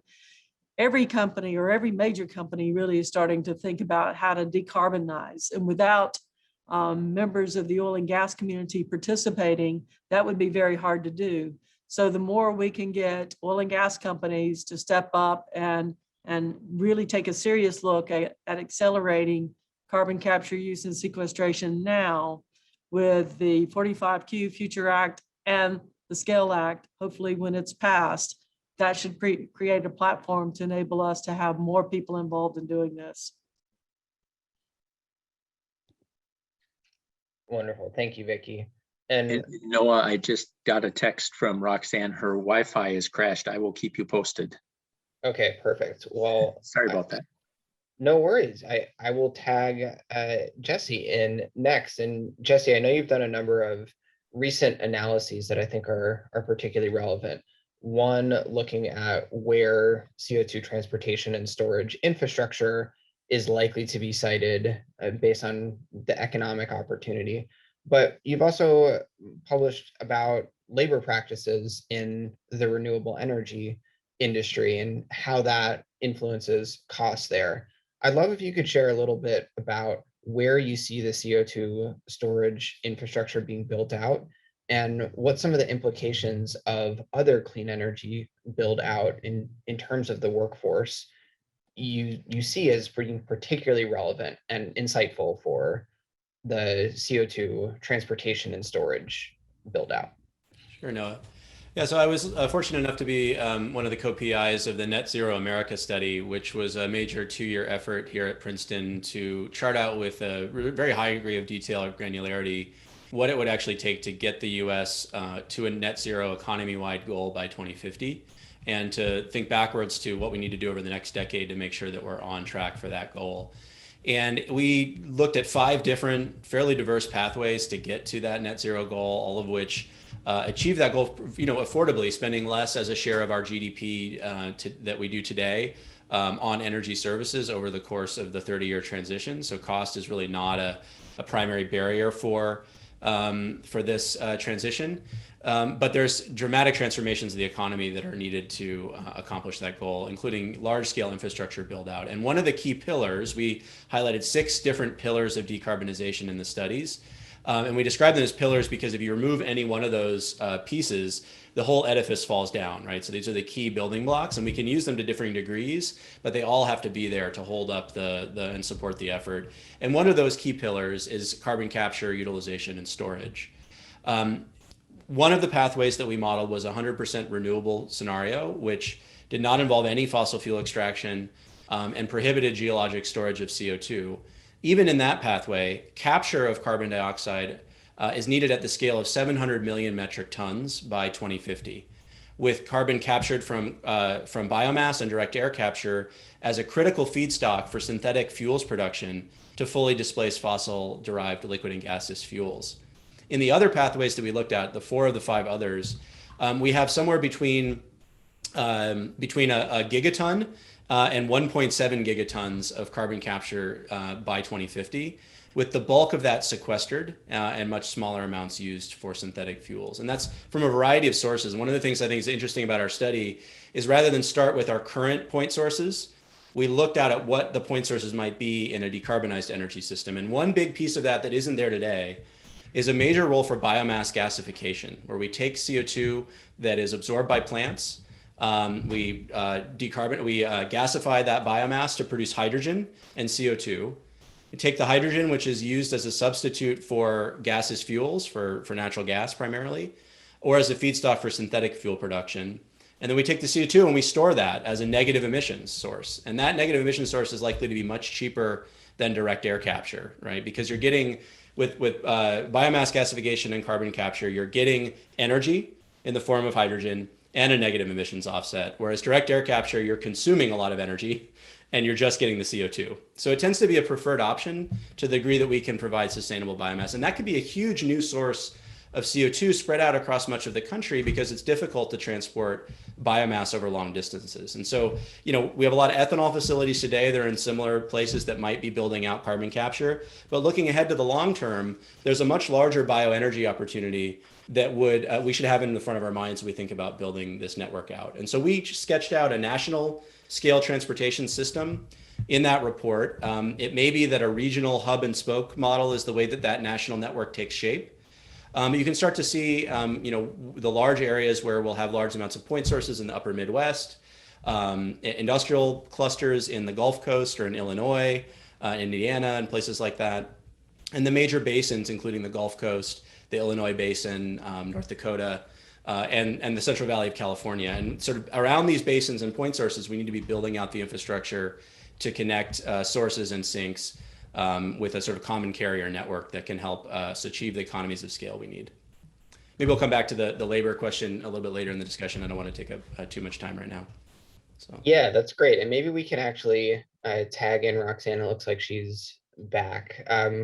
Roxanne, we saw some interesting news yesterday with the mine workers supporting a potential pathway to renewable energy, the first time that they've been open to that. I'd love if you could share a little bit about why this timing is so interesting and what lessons we can learn from what it took to help get the unions on board with some of these new clean energy technologies, and how the CO2 transport and storage industry can look to the lessons learned, both positive and negative, to really incorporate that as the industry is just getting off the ground. Sure. Thank you, Noah. And I apologize for the technical glitches on my end. Of course, I would have glitches as I'm getting ready to start a panel. It wouldn't be a Zoom conversation. Wouldn't be Zoom without it. Exactly. Yeah. Perfect timing always. I really appreciate the question. And, I was really excited to see the announcement that came out from our brothers and sisters of the mine workers yesterday. And I think for all of us in the labor movement who are energy unions, this is just a really important time. And it's a time to try to make sure that we are cementing a place for US workers, particularly in the energy and industrial sector in the future. And I think that's what precipitated that announcement yesterday. And, I would just say broadly, just as a union that is not new to this discussion at all. And, we've been very much engaged in the climate and energy space for well over 40 years. I would say that we are very excited by what we're seeing and hearing out of this administration, the Biden-Harris administration. President Biden, he described his $2 trillion infrastructure plan, which so much of what this discussion is based in, right, as a once in a generation investment in America, unlike anything we've seen or done since we built the interstate highway system. So he's set a very clear tone that US infrastructure policy will be transformational. And all those years ago, our nation quite literally transformed the way that we move across our country. And it's hard to imagine the US without highways. Today, we need to transform the systems and infrastructure to support the way we remove carbon from heavy industry. That's where our union and we come to this discussion.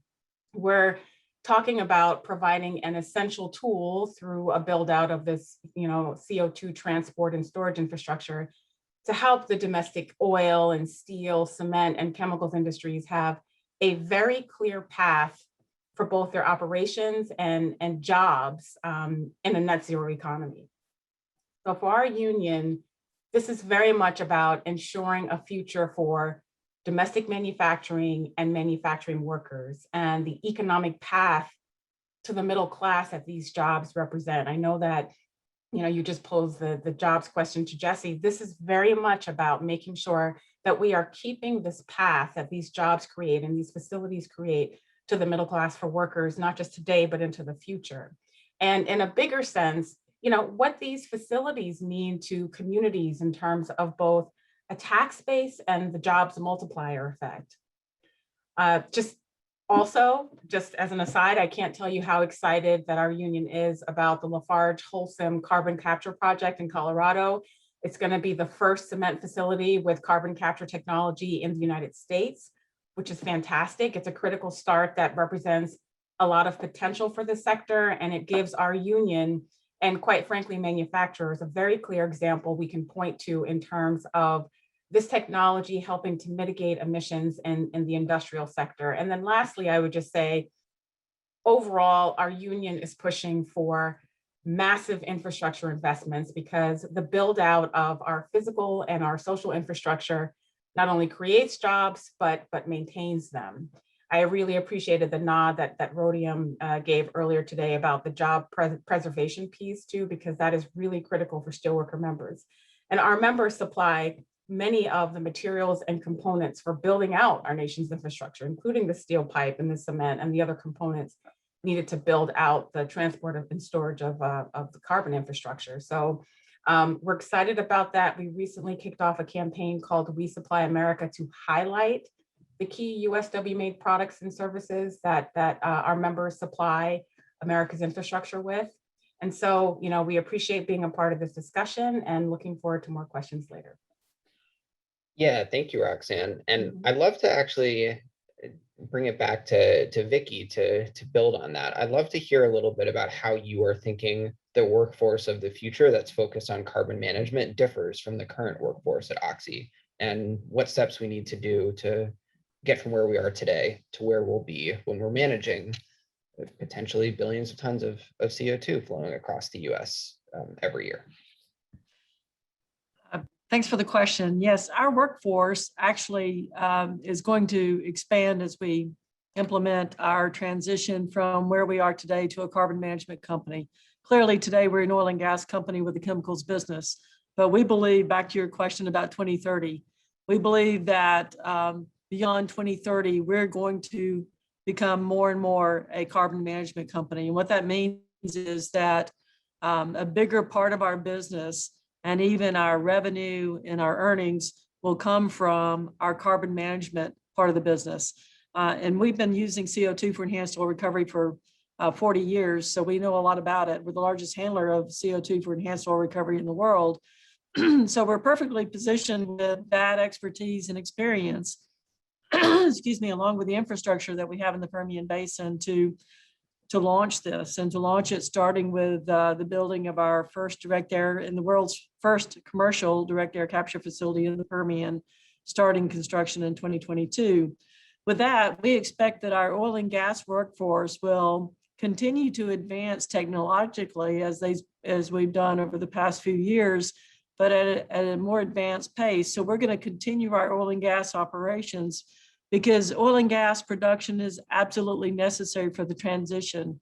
What some people forget is that not only do we generate electricity and power from hydrocarbons, hydrocarbons also create a lot of the products that we use today. We're not going to be able to turn off oil and gas production in the near term. So to continue oil and gas production, we've got to do it with a focus on how do we manage the emissions. And the discussion should be about emissions, not doing away with the fossil fuels industry, not killing oil and gas. That absolutely doesn't have to happen. We can have a scenario where we are the part of the solution. We take emissions from other industries that can't otherwise decarbonize, and take those emissions and sequester them in oil reservoirs. We have the capability to generate a carbon neutral or carbon negative oil. But as Jesse mentioned, that can't be done if you're using hydrocarbons to power that process. So we're using and plan to implement a technology that's called net power, which is a technology that uses gas, hydrocarbon gas, but it burns that gas in oxygen instead of air. And therefore it's a lower cost of generating electricity and spits out a pure stream of CO2 in the process, so we can capture that. So we can have emission-free electricity to generate and run our carbon capture facilities, our direct air capture facilities, and to generate low carbon or carbon neutral oil for the aviation industry to get its products and for the maritime industry to get their products. And the other thing that we're doing with carbon, some of the carbon we'll capture, is we have a project with Cemvita in Houston to start generating bioethylene from the photosynthesis of CO2, just like you're talking about the biomass, the trees generating and capturing CO2, and then being able to convert that into a process to capture that CO2. We can actually use CO2 for other products, not just fuels for to generate electricity, but to generate the products that build the things that we use today, the phones, the TVs, the cars, all the things that we build. Ultimately, we'll be able to use CO2 for that. So by sequestering CO2, by using it to generate carbon neutral oil, by using it in products that will generate the products we use, that's a way that we can, by 2050, I think, be in a much better place than we are today and achieve our goals.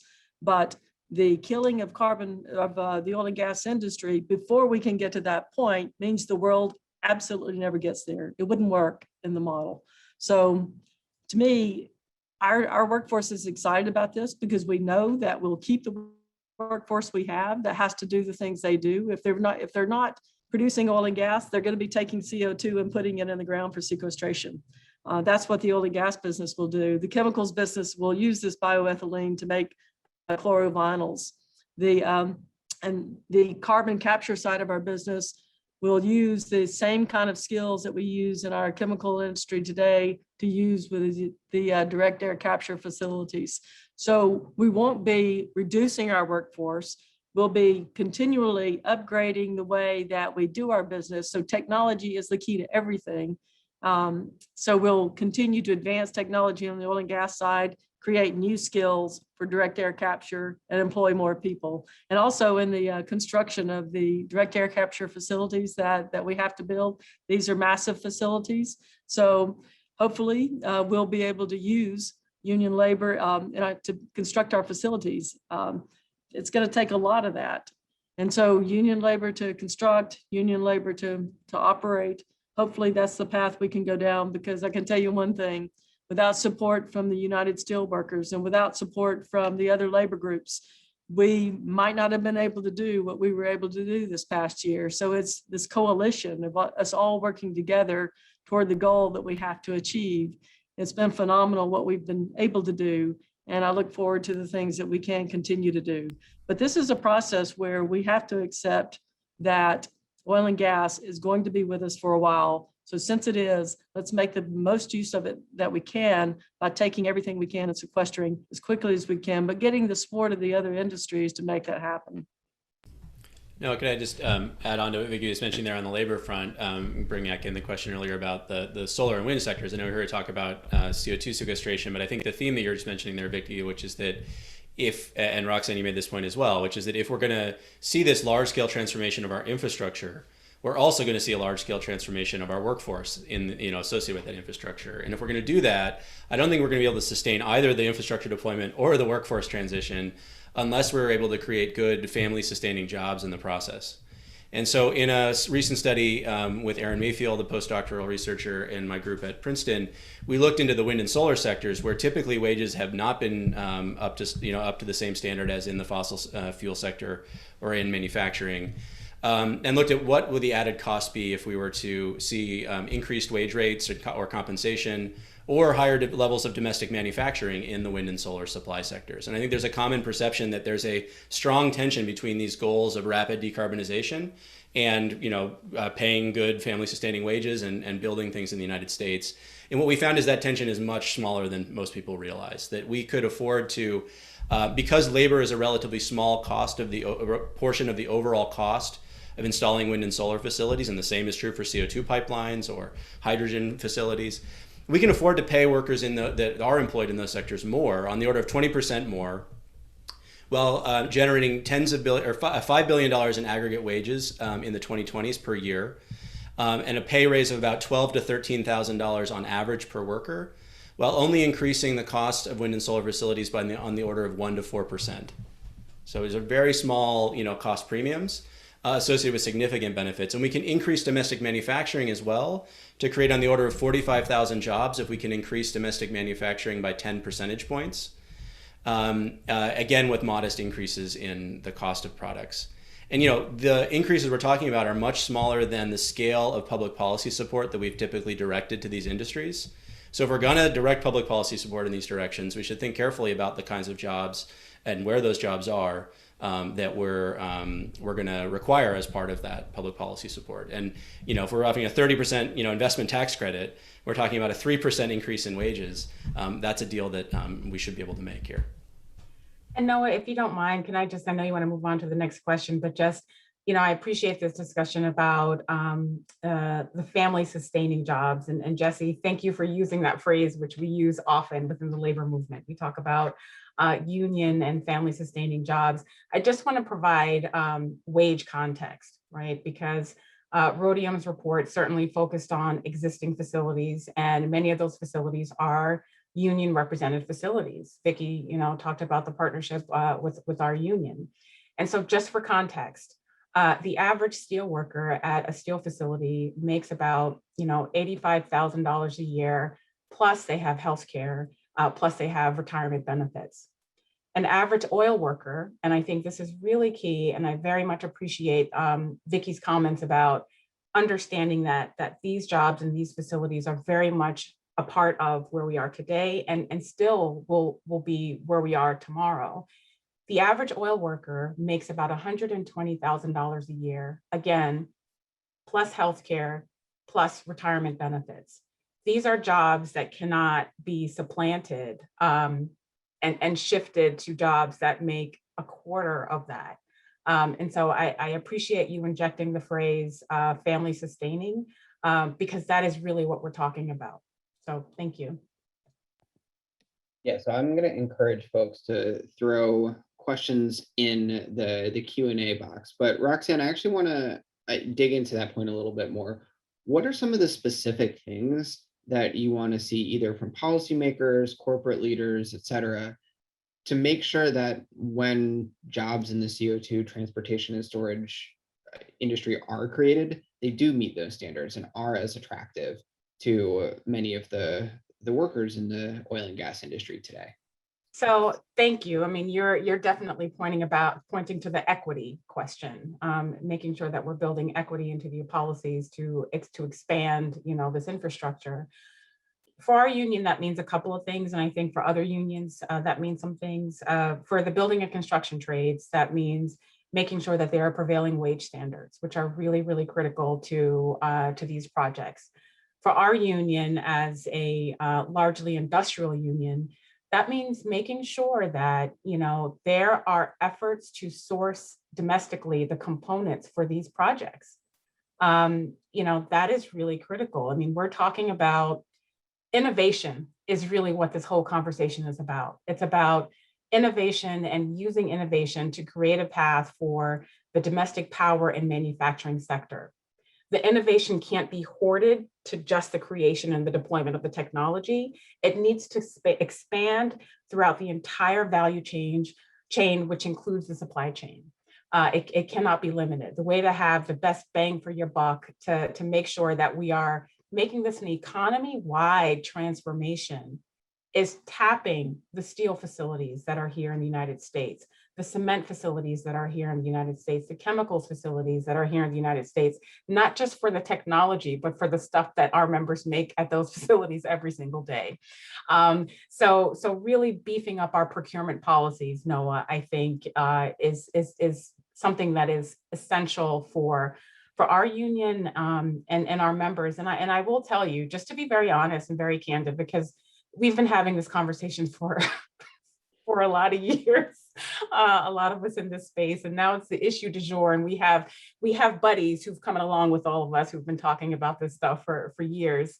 You know, but what's just really I think frustrating to our members is this conversation happening and them not really seeing a place for themselves. This is how steelworker members, and not just in the steel sector, but across all of the industries that we represent workers in, all the basic industries, the way for them to see themselves in you know, climate policy and the quest to address climate change is to make sure they see their jobs along the entire path of these policies that seek to address climate change. They have to directly see themselves, or else you lose them. And you know, you ultimately lose our ability to be able to connect ourselves to these efforts as a union, because our members have to believe in what it is that we're doing. Yeah, that's great. Thanks, Roxanne. And I actually want to turn to one of the questions for Vicky, because I think it builds on that. One of the key differences that I've heard from this panel and the international one is I think Jesse used the word hub once, but it's the only time that it's come up in this context, where the entire conversation on the European side was about all these hubs and saline storage.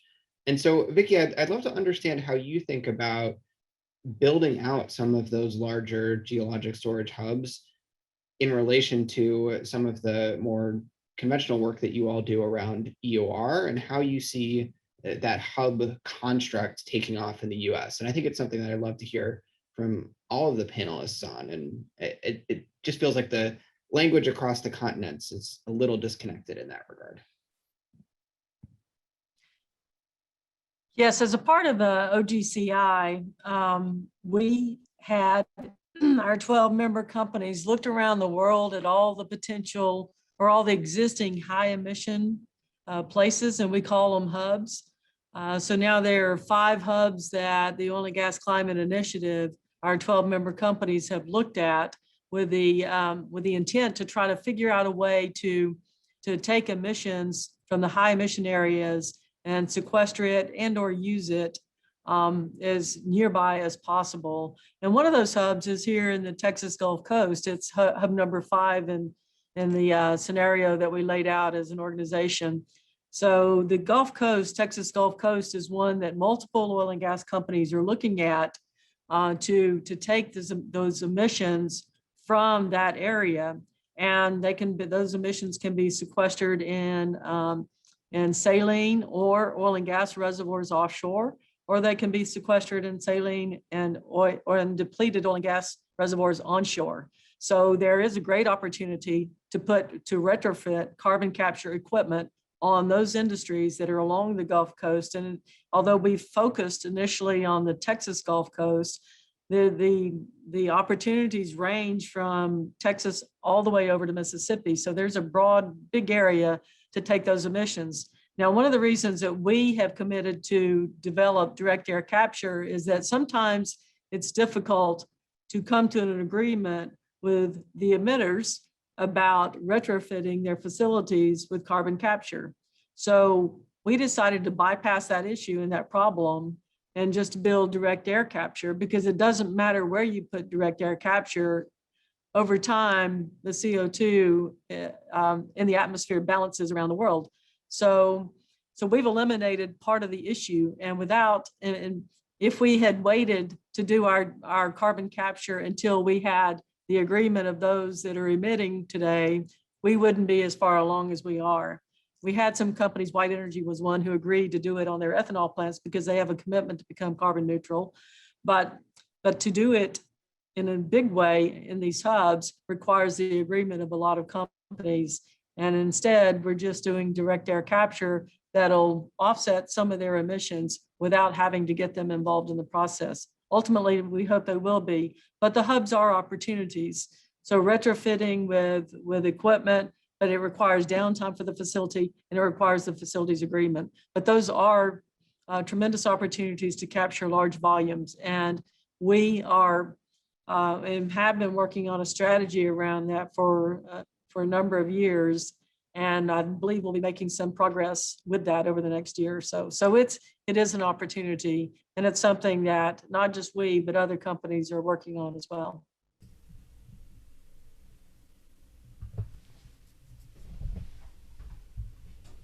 Thanks, Vicki. Jesse, you want to jump in?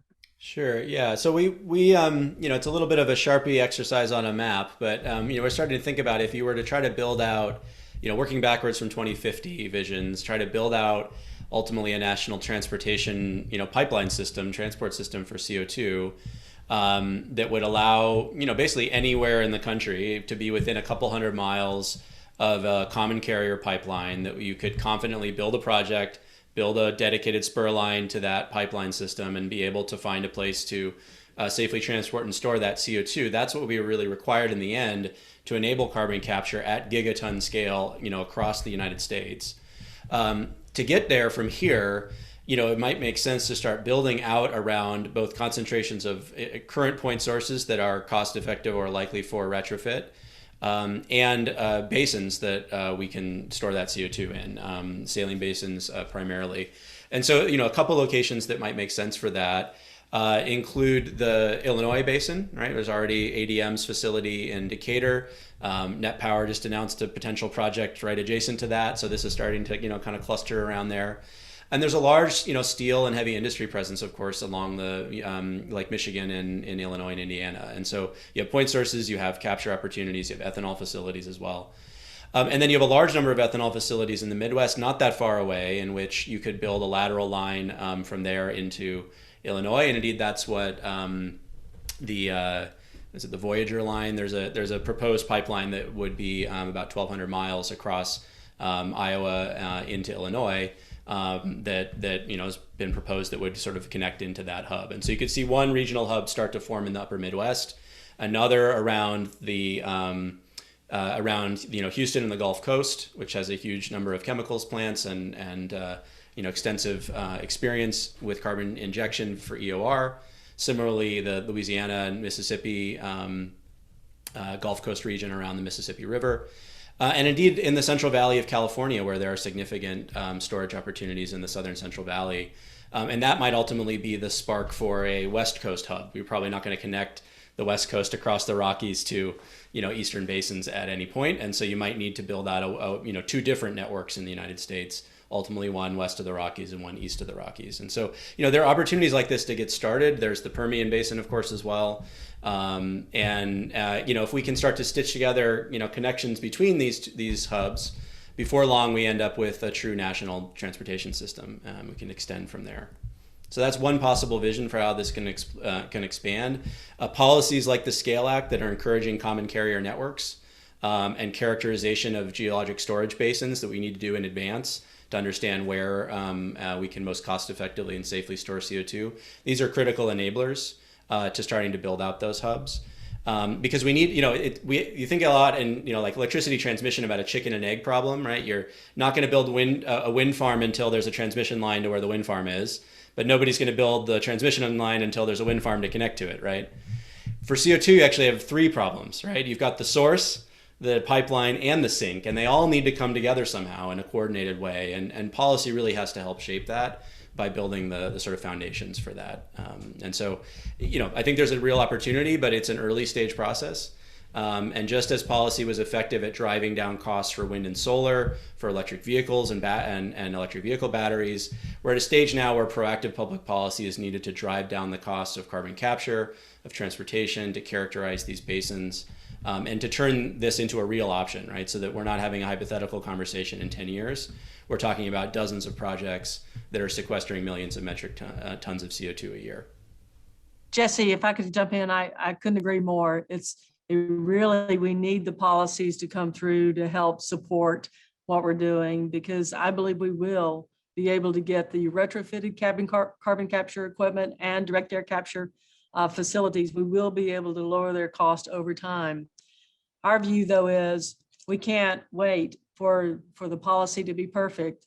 The 45Q and the extension of that and what's happening with the SCALE Act, if we could make that happen now, that would be great, but we've got to act now. And that's why we're building, and we'll start construction in 2022 of our direct air capture facility in the Permian. We have to act now, and we can't wait on others to decide that they want to do it.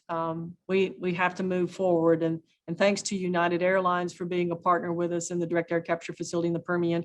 Others are stepping up. We're seeing a lot of encouraging things happening, not just from investment houses, but also from other companies that want to decarbonize. If they will partner with us, we can make it happen, but we have to take action now. Hey, Vicki, can you actually build on that and talk a little bit about what you see the ultimate business model for operating some of those transportation and storage networks looks like, and how that business model resonates with some of the investors that you talk with on a frequent basis? Yeah, the thing for us is we have to make a business case for our shareholders. And so we can do it now, but it's only with the help of 45Q, which provides a dollar per ton for what we sequester and what we use for CO2, less for CO2 than for sequestration. That, combined with the California low carbon fuel standard, we are able to generate the economics required to build this direct air capture facility.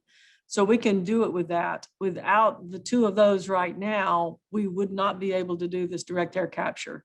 So without the SCALE Act, we wouldn't be able to do what Jesse has described needs to happen, or his model doesn't work. So we need that to happen. So the economic case is that in the transition, in the interim, we need to use the CO2 to generate more oil production, but we need to power that direct air capture that puts the CO2 in the ground with emission-free energy to make sure that we can truly generate carbon neutral fuels, and that whole process does create value for our shareholders, and it helps give opportunity to other industries to invest in it and to use then the credits to become carbon free themselves. So it's the investment of others plus 45Q, low carbon fuel standard, and incremental oil production. All of that has to happen as we get through the transition. Then ultimately, we would be able to go to sequestration only. No, can I just talk a little bit about the pipelines? I mean, as we've thought about, how would you build out a real transportation system as opposed to, individual projects with their own, dedicated lines from source to sink? If you sort of thought about parallels in our US history, right? We have repeatedly built out transportation infrastructure in this country as new technologies and new resources demanded it, right? And there are different models that we use throughout history, but none of those transportation networks have grown to national scale without a significant role for the federal government and for public policy. And so you can think about the railroads, right? We're built out with free land, right? Land grants given to the railroad companies for the rights of way on either, and developable area on either side of it. So we could pursue a similar route where we subsidize a portion of the cost of these projects to make the financial returns for individual companies make sense and enable the kind of network to grow. That's more or less the approach the SCALE Act is sort of taking, right, with low-cost financing and grants available for these projects. The other option would be for the federal government to build the common carrier network itself. That's what we did for the interstate highways, right? So that's another potential model. And then, you recover that cost over time through user fees, right? But the upfront cost comes out of the federal government. And then the final option is what we use for transmission lines and pipelines for natural gas and oil, which is that you have a regulated regulated return on investment that is regulated by the Federal Energy Regulatory Commission or someone else, where you de-risk basically the returns on that investment and provide a reasonable rate of return that's commensurate with that risk for whoever's willing to build those lines. And that's how we have our long distance transmission system, our natural gas pipeline networks. one of those models probably has to be used here, right? If we want to see large common carrier networks. Otherwise, Oxy's going to finance their own projects, right? And ADM is going to finance their own projects, and those are going to necessarily then be dedicated to, their facilities, and they're going to be relatively small. And because there are large economies of scale here, capturing larger scale networks and network economies of scale are really important to make the transportation system cost effective. If everybody has to hook up their own lines, we're going to be limited, at least, we're lucky that we have a large number of basins in this country to rely on. Not every country has that geologic potential, but we'll be stuck with projects that are just right on top of the basin, right? If we really want to open this up as a real technology everywhere, then we need to think about how we tackle this new national transportation system. Yeah, and Roxanne, do you see? Noah, Ahead, could I make one more pitch to Jesse's point? The Permian Basin, I don't know if I've mentioned this, has the capacity to store 128 gigatons.